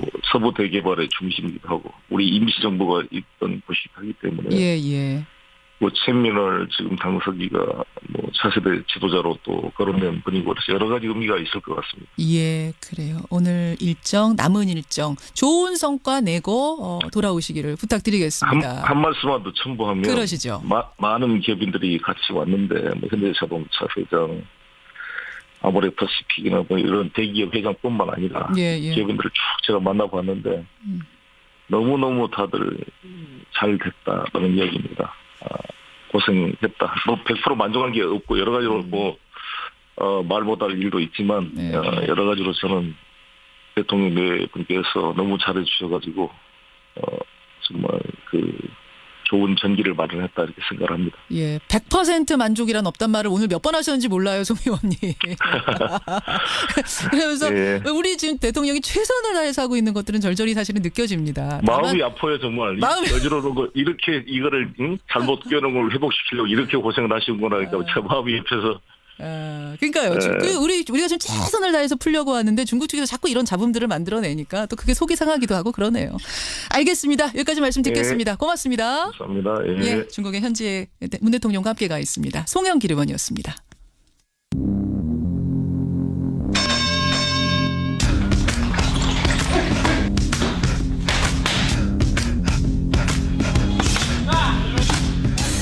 김현정의 뉴스쇼 금요일의 코너입니다. 훅뉴스 오늘도 김정훈 기자 나와 있습니다. 어서 오세요, 김 기자. 네. 훅뉴스 오늘은 어떤 뉴스 속으로 좀 훅 들어가 볼까요? 네, 요새 안팎으로 시끄러운 업계가 있습니다. 모두 7곳의 업체가 허가를 받아서 운영 중인 TV 홈쇼핑 업계인데요. 홈쇼핑. 네. 이러저러한 파열음이 잇따르고 있죠. 최근의 뉴스들부터 한번 모아서 들어보시죠. 그러죠. 검찰은 GS홈쇼핑이 지난 2013년 전병헌 전 수석이 회장을 지낸 한국 e스포츠협회에 1억 5천만 원 상당의 기부금을 낸 홈앤쇼핑의 신사옥 건설 시공사업 입찰비리 의혹을 수사해온 경찰이 채용비리 정황을 추가로 포착해 압수수색을 벌였습니다. 여러분들 요 사이에 다 익숙한 뉴스일 거예요. 네. GS홈쇼핑, 롯데홈쇼핑, 홈앤쇼핑에 대한 수사가 진행이 됐죠. 네, 뭐 뇌물, 입찰 비리, 채용 비리 혐의 등이 불거지면서 홈쇼핑 업계 전반이 눈총을 받고 있는 상태인데요. 근데 문제가 드러난 곳이 하나 더 있습니다. 어딘가요? 중소기업 상품과 농수산물 판로 확대를 위해서 지난 2015년에 설립됐던 공영 홈쇼핑이라는 곳입니다. 공영 홈쇼핑. 네. 청취자들 가운데는 좀 생소한 분들도 계실 거예요. 네, 2014년 박근혜 전 대통령이 주재한 무역투자진흥회의가 있었거든요. 거기서 신설 방안이 나오고 단 6개월 만에 승인이 된 곳입니다. 개국되는 박 전 대통령이 직접 축사까지 할 정도로 애착을 가졌던 업체인데 그때의 장면 한번 들어보시죠. 네. 공영 홈쇼핑은 중소기업과 농수산업의 혁신적인 유통 플랫폼의 역할을 하면서 우수한 제품의 발굴을 선도해 나갈 것입니다. 일단 취지는 좋았잖아요. 네. 그래서 빨리빨리 승인이 되고 빨리빨리 만들어졌던 곳인데 그런데 이후에는 적자 속에 방만 경영이 이어지더니 부실 감사 그리고 정치권 로비 의혹이 있고요. 그 배경에는 박근혜 정부 청와대 출신 인사들이 있다고 합니다. 오늘 훅뉴스 시간에 그 속사정을 한번 파헤쳐 보겠습니다. 공영 홈쇼핑 무엇이 문제였는가 하나하나 좀 살펴보죠.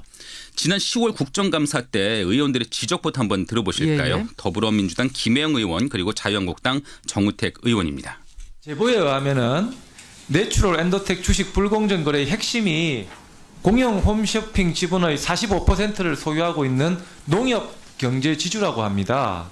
이 농협 경제지주, 농협투자증권, 농협 식품 측의 100여 명 이상이 내추럴 엔더텍 주식을 불공정 거래했다는 지금 제보인데요. 공영 홈쇼핑이 거대 벤더사들이 중간 수수료를 챙기는 기형적 형태로 바뀌어버렸어요. 특히 이 과정에서 특정 거대 벤더사는 이례적으로 연간에 24개 품목, 그것도 117회 방송을 하기로 했다는 거예요. 그러니까 내부 정보로 주식을 사서 이득을 챙겼다. 또 홈쇼핑에 입점하려는 업체들한테 중간 수수료를 과도하게 떼왔다. 중간에서 이제 속된 말로 먹었다 이런 거죠? 그렇습니다. 벤더사는 뭐예요? 벤더사가 홈쇼핑에 입점을 하는 업체한테 그 입점에 지원을 하는 그 업체인데 사실상 거기서 수수료를 챙기거든요. 그런 업체들이 중간 수수료를 과도하게 떼왔다는 거죠. 근데 다른 문제들도 셀 수가 없을 정도입니다.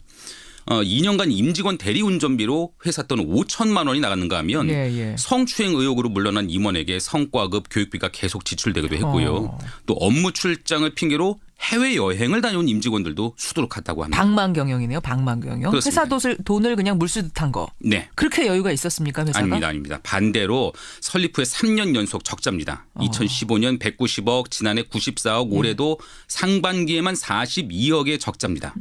공영 홈쇼핑은 중소벤처기업부 산하의 중소기업 유통센터 또 농협경제지주 등이 지분을 나누고 있거든요. 예. 그러니까 결국 국민의 혈세가 이렇게 낭비되고 있는 셈이죠. 이런 상황이다 보니까 감사가 이뤄질 수밖에 없었던 거고 실시가 된 거죠. 맞습니다. 지난 8월 한 달 외부 감사인들이 감사를 진행했습니다. 예. 국정감사 때 나온 지적까지 포함해서 이후에 후속 조사도 있었고요. 하지만 자료 확보가 어려워서 중도에 아예 감사를 포기하자 이런 말까지 나왔다고 하는데 감사 과정을 지켜본 한 관계자의 말을 들어보시죠. 예.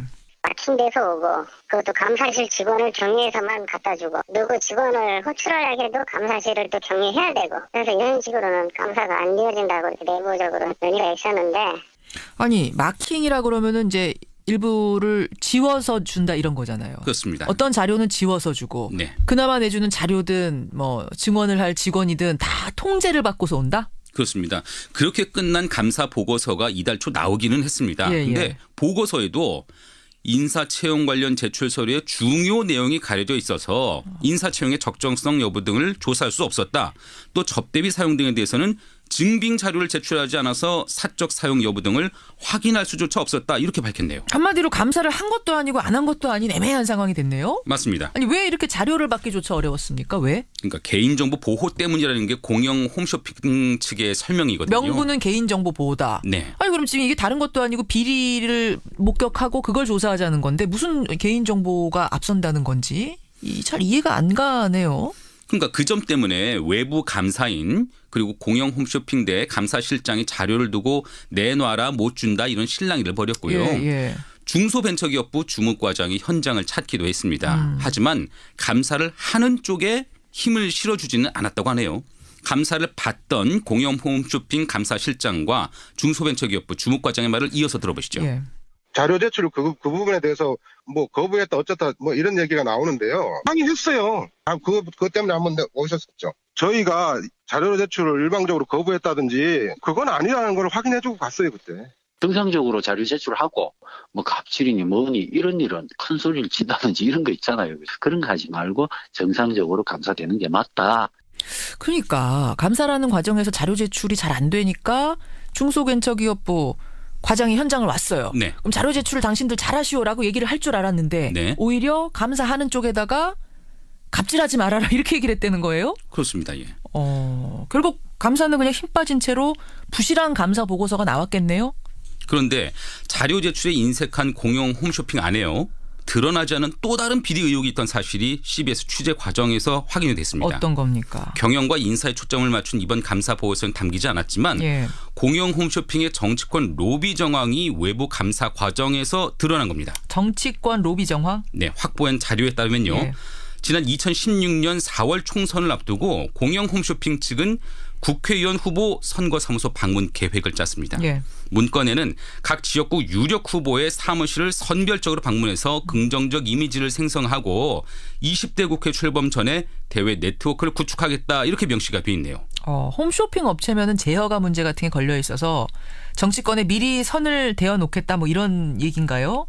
그렇습니다. GS 홈쇼핑, 롯데 홈쇼핑 이런 곳이 전병헌 전 수석한테 후원금 퍼다 준 것도 이 이유라고 지금 검찰이 보고 있는 거잖아요. 그렇죠. 네, 선거사무소 수십 곳을 돌았는데요. 예. 공영 홈쇼핑 측이 이때 후보 그리고 또 선거사무소 관계자와 식사를 해야 한다. 또 선물도 갖다 줘야 된다 이러면서 1,340만 원의 예산을 지출한 것으로 돼 있네요. 그러니까 식사며 선물이며? 네. 분기별 300만 원이던 법인카드 한도도 예. 이 기간에는 무려 2천만 원으로 늘어났습니다. 이 계획을 집행했던 공영 홈쇼핑 대외협력 실장의 말을 한번 들어보시죠. 예. 상임위들이 다 있잖아요. 저희 회사가 해당되는 상임위들 몇 군데가 있습니다. 이런 상임위 의원님들이 그 당시에 이제 다시 출마도 하시고 그러셨잖아요. 대관 업무의 차원에서 이제 인사를 가는 거죠. 저는 이게 두 가지 면에서 다 문제인 것 같아요. 정치권에 이렇게 로비를 했다는 사실도 문제고 네. 또 하나는 돈을 그냥 흥청망청 이 자체도 문제고 어떻게 그렇죠. 봐도 문제네요. 네. 법적으로는 어떻습니까? 저희가 선거관리위원회 질의를 해봤거든요. 위법 소지가 있다고 설명을 하는데 직접 들어보시죠. 기업체에서 이제 후보자 캠퍼에게 주었던 내용이 그 후보자의 정치 활동을 위해 소요되는 경비를 지출을 한 거냐 그런 부분에 있어서 이제 확인 조사가 필요하겠죠. 그래서 만약 그 정치자금이라고 하면은 45조 저촉된 소진이 있는 거고요. 그런 부분은 사실관계 확인이 필요하겠죠. 그러니까 이게 지금 문서 처리 사인해가면서 정식으로 후원한 돈이 아니라는 거잖아요. 네. 그럼 이거는 무조건 문제 있는 거 아닙니까? 그렇습니다. 그런데도 별다른 문제 의식 없이 그냥 정치권의 로비에 줄줄이 나섰다는 거예요? 그렇죠. 그런데 금품과 향응을 돌리면서 네 사람을 챙기는 모습, 예. 또 앞서 자료 제출을 미루면서 끝까지 버티던 모습들, 이거 어딘지 익숙한 장면들 아닌가요? 사실 정치권에서야 뭐 흔히 있을 수 있는 모습들이죠. 그때마다 논란도 있었고. 예, 알고 보니 후보자 선거 캠프에 식사와 선물을 제공했던 공영 홈쇼핑의 대외 협력실장, 그리고 이를 무마하고 외부 감사 때는 자료 제공에 인색했던 감사실장이 모두 박근혜 정부 청와대 출신이라는 공통점을 갖고 있었던 겁니다. 공영 홈쇼핑의 대외 협력실장, 네. 또 감사실장이 다 청와대에서 간 사람들. 네. 박근혜 정부 청와대. 네. 그래요. 그러니까 박근혜 정부 청와대 출신 인사들이었는데 대외협력실장은요, 박 전 대통령 대선 캠프에서 연설문 작성을 도운 뒤에 청와대에 들어가서 연설 기록 비서관실에서 2년간 근무를 했더라고요. 예. 구미 지역 총선 출마를 준비하기도 했습니다. 또 감사실장 역시 박근혜 정부 때 청와대 행정관으로 있다가 공영 홈쇼핑으로 자리를 옮긴 것으로 드러났습니다. 물론 뭐 홈쇼핑에 대해서 이분들이 해박한 지식을 가지고 있고 능력이 있다면 갈 수도 있겠습니다만 합리적으로 의심해볼 만한 여지는 이거 그냥 낙하산으로 간 거 아니야? 이런 생각을 할 수밖에 없네요. 내부에서도 그런 논란이 있었다고 하네요. 예. 그러니까 그렇다 보니까 정치권에서 청산해야 할 행태가 기업에 스며든 것 아니냐, 이런 비판이 나오는 상황입니다. 더불어민주당 재윤경 의원은요, 기업의 경영 활동이 정치권과의 로비 행태로 왜곡되는 과정에서 이런 낙하산 인사 논란이 더 심해지고 있다, 이렇게 지적을 하는데 한번 직접 들어보시죠. 예. 기업의 경쟁력이라고 하면 공정한 절차를 통해서 증이 돼야 되는 거잖아요. 그게 아니고 정치적 힘에 의해서 굳이 경쟁력 있는 뭐 상품이나 아님에도 불구하고 정치적 힘의 외압에 의해서 기업이 경쟁력을 유지를 한다는 것 자체가 시장 전체를 불공정하게 끌고 갈 수 있기 때문에 상당히 좀 문제가 있다고 봐야 되겠죠. 국민 세금으로 만들어지고 운영되는 공영 홈쇼핑인데 이렇게 방만하게 운영되고 수상한 뭐 정치권 로비를 하고 그것도 모자라서 감사를 하겠다는 사람들한테 자료조차 안 주고 이게 뭔가 굉장히 정상적이지 않은 느낌이에요. 그렇습니다. 특히 이제 탄핵당한 박근혜 전 대통령 측 인사들이 여전히 기업에 남아서 이런 문제의 소지를 제공하고 있다는 점. 오늘 이 부분을 지적해 주셨네요. 훅뉴스. 네, 그러니까 굳이 표현하자면 남아있는 친박들, 이를테면 잔박들이라고 할까요? 이들이 또 다른 적폐를 유지하고 있는 것은 아닌지 그런 점들도 한번 살펴볼 필요가 있어 보입니다. 잔박이라고 지금 표현을 하셨어요. 아직도 남아서 곳곳에서 문제를 일으키는 잔박은 없는지 지켜보자. 오늘 공영 홈쇼핑을 통해서 그 한 단면을 좀 본 것 같습니다. 김정훈 기자 수고하셨습니다. 네.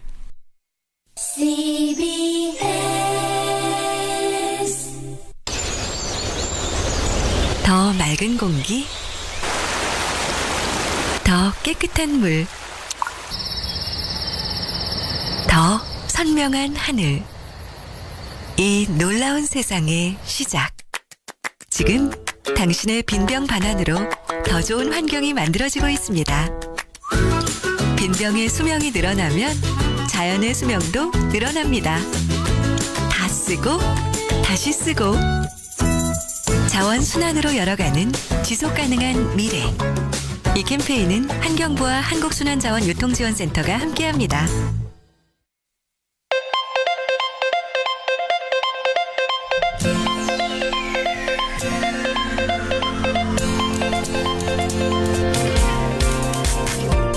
여러분은 지금 CBS 라디오 김현정의 뉴스쇼를 함께하고 계십니다.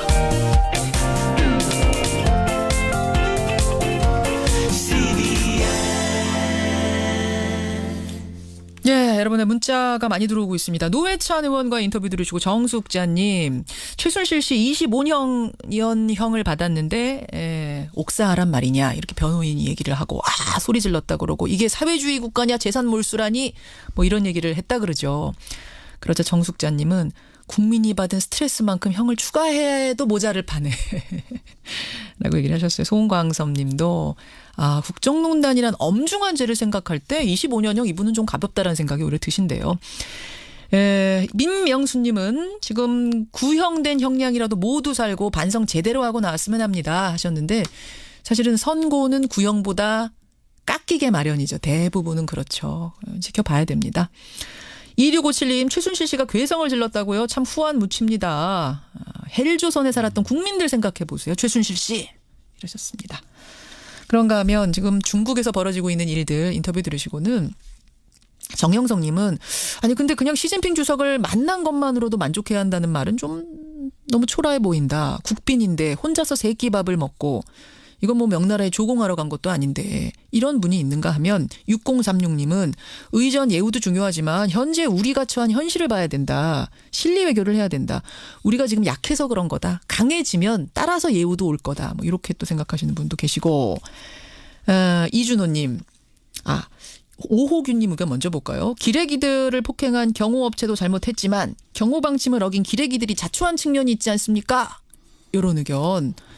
사실 이런 댓글들이 꽤 있었어요. 그러자 이준호 청취자님은 아니 외국에서 한국인이 집단 폭행을 당했는데 기자는 맞아도 싸다 이런 반응이 지금 나오는 거는 정말 적절치 않다. 국민 안전은 국가의 기본 의무 아니냐 이런 이야기들이 지금 레인보우 댓글로 옥신각신 중인데 권영철 선임 기자 마침 안녕하십니까. 나와 계시네요. 어서 네. 오십시오.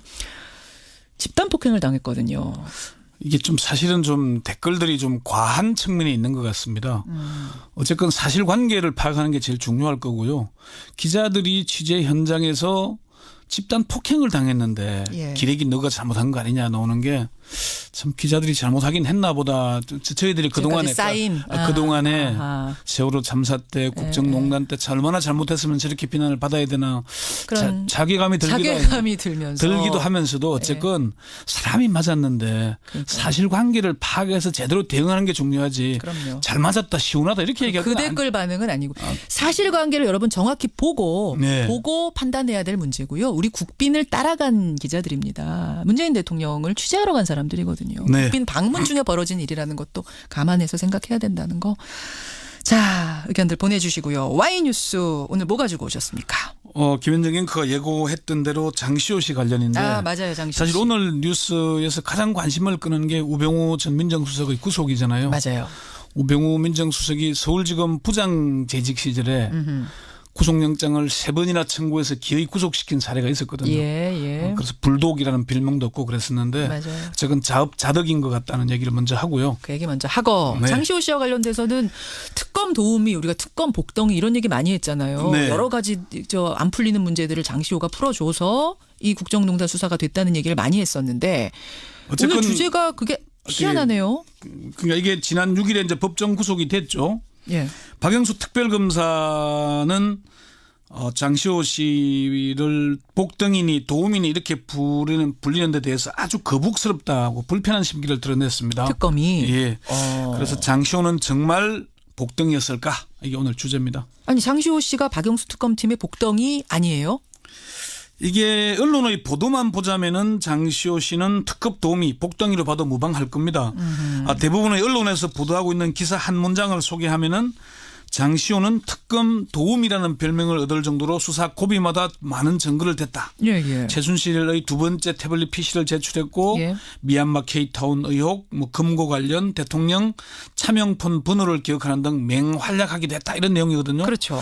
또 이 기사와 함께 장시호 씨가 구속 중 특검으로부터 아이스크림도 얻어먹고 파견 검사들에게 손편지도 쓰고 이런 얘기들이 나오면서 복덩이인 것처럼 이렇게 이제 비춰지고 있는 거죠. 복덩이 도우미 그래서 불려왔던 거 아닙니까? 그런데 특검에 확인해 본 결과 장시호 씨가 특검 수사와 검찰 수사에 협조한 것은 맞지만 전혀 새로운 사실을 공개하거나 수사에 앞장서서 증거물을 제출하거나 그런 적이 없다고 합니다. 그래요. 박영수 특검은 CBS와의 인터뷰에서 우리가 수사에서 결정적인 도움을 받은 게 없다. 제2의 태블릿 PC도 스스로 제공한 게 아니라 코너에 몰리니까 제출한 것이다. 박 특검은 장시호 씨를 두고 특검 도움이라고 하는데 굉장히 거북하다. 굉장히 거북하다라는 말을 지금 권영철 선임 기자한테 박 특검이 직접 한 겁니까? 굉장히 거북하다. 불편하다. 이런 얘기를 했습니다. 장시호 씨를 직접 조사한 특검의 한 핵심 관계자도 우리는 장시호 씨를 수사 대상자 이상으로 취급하고 그런 적이 없다. 굉장히 조심했다. 이렇게 얘기를 했습니다. 자, 그러면 하나하나 좀 팩트를 짚어보죠. 네. 특검이 네. 장시호 씨 협조를 받은 건 사실이잖아요. 특검도 협조적이었다는 걸 부인하는 게 아닙니다. 언론의 보도를 보면은 장시호 씨 덕분에 국정농단 수사가 성공한 것처럼 부풀리는 측면이 있는데 그렇지 않다는 것입니다. 그래요. 박영수 특검은 장시호 씨가 진술하지 않은 것들이 엄청나게 많은 걸로 안다. 특검이 열어야 할 문이 어디 있는지 찾으면은 그때서야 열어주는 정도이지 처음부터 문이 어디 있다고 이렇게 안내하지는 않았다. 아하, 문이 어디 있는지 다 찾아놓고 이거 열어보시오 하면은 문 좀 열어달라. 거기까지 끌려와서 마지못해 여는 정도였다. 그렇죠. 하지만 물론 거기서 아예 안 열 수도 있었으니까 그렇죠. 도움을 준 건 맞지만 예. 특급 도움이 복덩이 이 정도는 아니다. 특검의 핵심 관계자도 장시호 씨가 특검에서 제시한 것에 대해 좀 성실하게 답변했을 뿐이지 우리가 묻지 않는 걸 능동적으로 얘기한 것은 그렇게 별로 없다. 그래요? 예, 그리고 여기서 한 가지 좀 짚고 넘어가야 될 게 일부 언론이나 종편 등에 출연하는 법조인들이 자꾸 헷갈려 하는데 장시호 씨를 구속하고 기소하고 구형한 곳은 검찰이지 특검이 아닙니다. 아니죠. 특검이 검찰입니다. 아닙니다. 특검은 이미 넘긴 겁니다. 검찰한테. 그렇죠? 그러니까 수사한 내용을. 이 장시호 씨가 구속영장을 청구한 게 11월 20일이고 구속 기소한 게 12월 8일입니다. 특검은 12월 14일에 인적 구성이 완료됐습니다. 그러니까 뒤의 일이거든요. 참고인일 뿐이었습니다. 그런데 자꾸 이게 뭐 특검이 봐줬다거나 뭐 1년 6월을 구형했다거나 심지어 어떤 신문에서는 특검은 1년 6월을 구형했는데 법원은 2년 6월 실형 이런 제목을 탑으로 뽑기도 했었어요. 뭐 탑은 아니지만 탑은 사회부에서 그렇게 그런 기사 있었습니다. 제목이 있었습니다. 그래요. 이게 그러니까 이걸 좀 제대로 보면은 특검의 도움이다 플리바게닝을 언급하는 건 좀 적절치 않다는 게 법조인들의 얘기입니다. 그렇군요. 자, 그럼 아이스크림 주고 뭐 손편지 쓰고 그랬다는 부분 그런 뭐 미담처럼 막 얘기됐던 거 그 그러니까 부분은 어떻게 된 거예요? 언론에서 그걸 이제 근거로 내세우는데 특검에서는 아이스크림을 주는 건 누구에게나 할 수 있는 일이지 그게 특별 대우를 한 건 아니다라는 입장입니다. 아이스크림은 특검이 다 줬다. 뭐 그러니까 특검 핵심 관계자가 아이스크림을 준 적은 있지만 그거는 장시호뿐만 아니라 수사 대상자 누구에게나 할 수 있는 일이다. 식사를 한 뒤에 다과를 하거나 과일을 수사팀하고 나눠 먹는 일은 자연스러운 일로 그 사람을 특별히 회유하거나 그 사람을 특별히 관리하고자 한 건 아니다. 아니 아이스크림 한 개 준다고 안 불 걸 불고 불 걸 안 불고 뭐 그렇게 하겠습니까? 그러면은 그 뭐 특검팀한테 손편지를 써서 장시호 씨가 건넸다든지 뭐 오빠라고 불렀다든지 이런 얘기들은 장시호 씨가 그렇게 부침성이 있고 애교를 잘 떤다 그래요. 그래요? 버티다가 자기가 궁지에 몰리면은 마지 못해 불면서 애교를 떨거나 그렇게 한다는 거예요. 그래서 이게 특검의 핵심 관계자가 장시호를 직접 조사하면서 장씨의 처신이 아주 유연했다. 손편지도 그런 연장선상이지 특별한 관계를 입증하거나 그런 차원이 아니다. 그래. 그러면 좀 말씀을 듣고 보니 그러면 왜 그렇게 특검의 특급 도움이 복덩이 이렇게 불렸던 거예요? 기자들이 박영수 특별검사에게 지난 3월 이제 특검 수사가 끝난 뒤에 물어봤어요. 장시호 씨 복덩이 맞느냐 물었더니 박 특검이 장시호 씨가 하여간 태블릿 PC 얘기하는 거 상당히 기여를 했다. 그러나 뭐 정황 이런 걸 우리한테 이제 심정을 굳혀줄 수 있는 진술을 많이 했지만 우리가 범죄 사실을 입증하는데 결정적인 것은 그렇게 많지 않았다. 본인도 아는 게 한계가 있다. 그러면서 장시호라는 사람을 100% 믿으면 안 된다. 우리가 보고 그걸 확인할 때는 도와줬다. 그러나 자기가 스스로 뭘 이렇게 오픈한 적은 없다. 이렇게 분명히 선을 그었고요.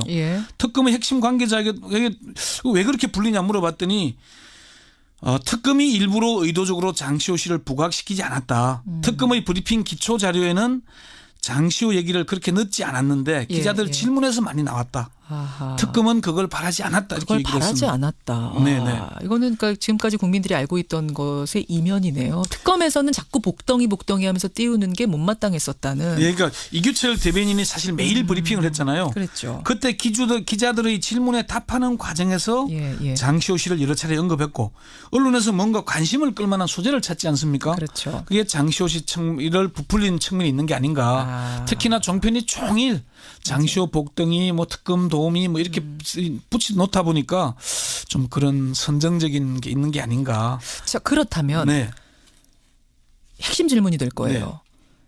1년 6월을 구형했잖아요. 검찰이. 그러면 도움이 되니까 1년 6월 구형한 거 아닙니까? 오히려 그래서 재판에서 2년 6월이 나오는. 그건 맞습니다. 특검이나 검찰 양쪽 다 부인하지 않습니다.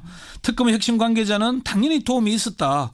이미 구속 기소된 상태인데 자기 수사는 끝난 상태인데 수사에 협조했고 잘못을 뉘우치면서 재판에서도 다른 사람의 범죄를 입증하는 중요한 진술을 했다. 장시호 씨를 조사한 검사도 검찰 수사에 협조했고 자신의 잘못을 뉘우치고 그러니까 구형을 약하게 한 거다. 그러니까 장시호 씨가 도움 안 줬다는 얘기는 아니다. 도움 줬고 그래서 구형량도 가만히 된 거 맞지만 그렇다고 복덩이 특급 도움이 장시호 아니면 아무것도 안 풀렸을 일 이렇게 인식하지 말아달라. 본질을 왜곡하는 측면이 있는 거고요. 재판부가 밝힌 양형 이유에 이런 게 있습니다. 국정농단 규명을 위해 특검과 검찰 수사뿐만 아니라 관련 재판에서도 성실히 진술하는 등 실체 규명에 적극적으로 협조했다. 이게 장시호 씨의 역할이었다는 거죠. 알겠습니다. 본말이 전도돼서는 안 되는 겁니다. 그래요. 그러자도 궁금했는데 정확히 취재해 주시네요 하는 문자들이 꽤 많이 들어오고 그 질문 하나가 들어왔는데요. 그 공안이 아니라 사설 경호 업체 우리 측이 한 거 아니냐라는 얘기가 있는데 코트라가. 근데 코트라가 공안에게 부탁한 게 맞죠. 그게 팩트입니다. 고맙습니다. 네.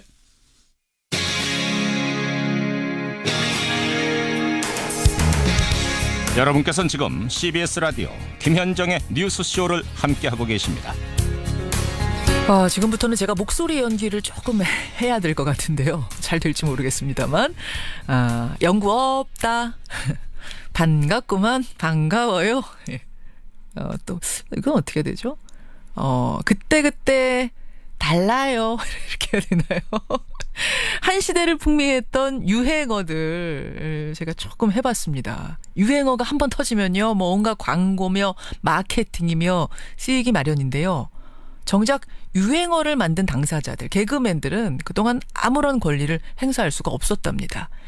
그런데 얼마 전 우리나라 처음으로 김대희, 김준호, 개그맨 컬투 이런 분들의 유행어가 소리상표로 등록이 돼서 그 권리를 보호받을 수 있게 됐다 그러네요. 소리상표 굉장히 생소하죠.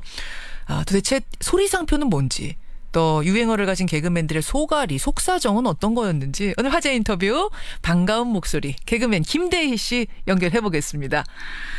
김대희 씨 안녕하세요. 네, 안녕하세요. 김대희입니다. 야, 김대희 씨하고 이런 뭐 저작권, 소리상표 이런 얘기를 하게 될 줄은 몰랐어요. 네. 저도 김현정님하고 이렇게 통화를 할 줄은 몰랐어요. 그리고 서두에서 정말 감명 깊었습니다. 그 영혼 없는 유행어 따라하기. 죄송해요. 제가 잘 안 돼요. 없다. 그때 달라요. 네. 정말 역시 재밌었습니다. 전문가가 다르시네요. 전문가가 부끄럽습니다. 근데 그 소리상표라는 게 진짜 뭐예요, 이게? 그 말 그대로요. 소리에 상품권을 부여하는 거죠. 그러면 지금까지는 광고에서 뭐 노래가 깔리고 성우가 개그맨들 유행어 갖다 막 쓰잖아요. 아무런 뭐 보상이 없었던 겁니까? 전혀 아무런 일어너치도 없었죠. 일어너치도. 네네. 그러면은 이번에 등록한 유행어 4개에 대해서는 그 가치를 인정받는 거군요. 상표권을. 그렇게 되는 걸로 알고 있습니다. 그 4개가 어떤 건지 김대희 씨가 좀 직접 소개해 주실 수 있을까요? 4개 유행어? 일단은 제 밥 먹자. 네. 개콘 대화가 필요해. 네네. 뭐라쳐 씹을 쌌노. 밥 먹자. 밥 먹자. 그리고 김준호 씨의 케어해 주잖아. 짠하잖아. 케어해 주잖아. 요거 하고요. 맞아요. 예. 그리고 컬투 선배님들은 그때 달라요. 예. 생뚱맞죠? 네. 이렇게 해서. 그렇게 4개. 받아들여진 거죠, 지금? 네네, 그렇죠. 최초라고 하더라고요. 저희도 몰랐는데. 그런데 그냥 밥 먹자라는 문자나 그때 달라요라는 문자는 원래 있던 건데 이게 어떻게 소리상표로 인정받을 수가 있었죠? 음절이 있잖아요, 음절이. 그러니까 제가 했던 유행어가 밥 먹자. 예, 요 음절과 그때 달라요. 이런 음절이 있잖아요. 아까 그 오프닝에서 그때 달라요 이렇게 하신 거는 해당이 안 됩니다. 네. 그때 달라요. 요게 맞는 거고. 그렇게. 이제 이해가 확실히 됐어요. 확실히. 네네네. 그럼 앞으로 광고나 어떤 상업적인 목적으로 유행어를 쓸 때는 밥묵자를 쓸 때는 김대희 씨한테 허락을 받고 상표권료 지급하고 써야 되는 거네요. 그렇게 되는 걸로 알고 있고요. 일단 이렇게 등록이 되는구나. 뭐 개그맨 후배들이 개그맨 생활을 하면서 했던 유행어들 다 등록을 하게 되면 상업적인 용도로 만약에 쓰게 될 때는 뭐 해당 개그맨들에게 뭐 허락을 받든지 아니면 뭐 지급을 하든지 하게 이렇게 되겠죠. 그렇게 돼. 그럼 우리가 일상생활에서도 얼마나 많은 유행어 씁니까? 그럼요. 뭐 SNS 상에도 막 올리기도 하고 이런 것도 다 뭘 지불해야 돼? 허락받아야 돼요? 아니요. 전혀 상관이 없습니다. 오히려 우리 일반 시민 여러분들께서는 얼마든지 마음껏 사용하셔도 되고 오히려 그렇게 사용해 주시면 오히려 저희는 감사하죠. 그렇죠. 아니 근데 광고나 이런 데에 쓰는 걸 이렇게 제약하다 보면 혹시 유행이 덜 되는 건 아니에요? 그런 걱정은 안 되세요? 일반 국민 여러분들이 일상생활 속에서 그 유행어를 많이 따라해 주시기 때문에 그걸 등에 업고 광고에 사용하는 건데 문제는 그 개그맨을 쓰는 게 아니라 그와 비슷한 목소리의 다른 사람 제3자를 저렴한 출연료로 사용을 하기 때문에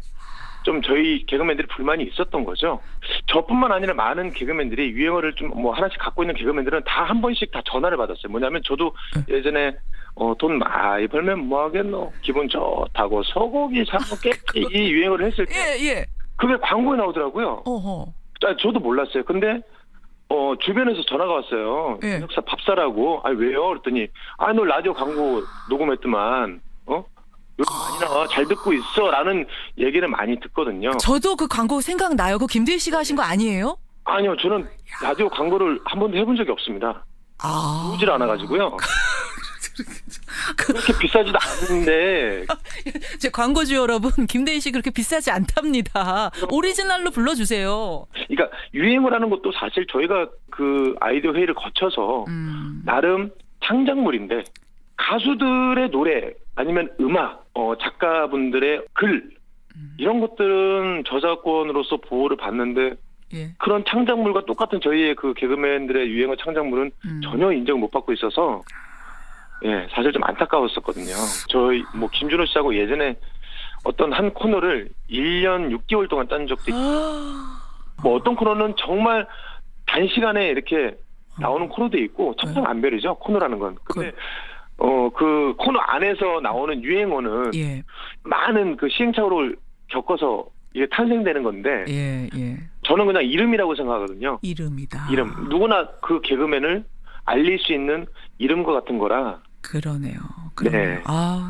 오늘 굉장히 심각하게 이야기를 풀어갔단 말입니다. 네네. 우리 김대희 씨가 나오셨는데 최고의 코미디언 김대희 씨가 나오셨는데 이렇게 심각한 얘기만 하다 끝낼 수는 없잖아요, 우리가. 최고의 코미디언은 아니고 그냥 코미디언이죠. 겸손하세요, 김대희 씨. 김대희 씨가 생각하는 역대 우리나라 역사상 최고의 유행어는 뭡니까? 뭐 많은 또 유행어가 떠오르는데 그중에서 저는 요거 딱 듣는 순간 요게 딱 떠오르네요. 어떤 거? 돈 많이 벌면 뭐 하겠노? 기분 좋다고 소고기 사 먹겠지. 요걸로 광고 못 찍는 게 아쉬워가지고 제가. 아쉬워서. 예. 또 자기 걸 이게 꼽으셔요. 그러면 자 그거 빼고는 뭡니까? 그거 빼고 올해로 따지면 올해 뭐 유행했던 유행어들 생각하면 저는 이분이 지금 요즘 막 전성기를 누리고 계셔서 전 너무 기분 좋거든요. 친한 형이기도 하고 선배이기도 한데 김생민 씨. 김생민 씨. Stupid. Great. 요 유행어들. 그리고 뭐 원어원의 박지훈 군이 했던 뭐 내 마음속에 저장 뭐 이런 것들. 그래요. 범죄도시의 뭐 우리 그 윤계상 씨. 너 내 누군지 아니? 나 장챙이야 하고 뒤에 육두문자 이렇게 나오는. 맞아요. 니 내 전화 아이 받니? 이거. 윤계상 씨? 괜찮았어요 이번에? 여보세요? 저 윤계상 씨인 줄 알았어요. 똑같으시네요. 잘하시네요. 김대희 씨, 배 아파서 얼른 끊어야 될 것 같아요. 오늘 김대희 씨한테 많이 배웠습니다. 개그맨들의 이 소리상표, 유행어에 대한 이 개념을 좀 바꿔주는 중요한 인터뷰였던 것 같고요. 네, 감사합니다. 오늘 김대희 씨와의 인터뷰 내용 제 마음속에 저장하겠습니다. 네, 감사합니다. 고맙습니다. 네. 감사합니다. 유쾌한 인터뷰 개그맨 김대희 씨였습니다. 옥반 양파즙으로 우리 몸을 깨끗하게, 옥반 양배추즙으로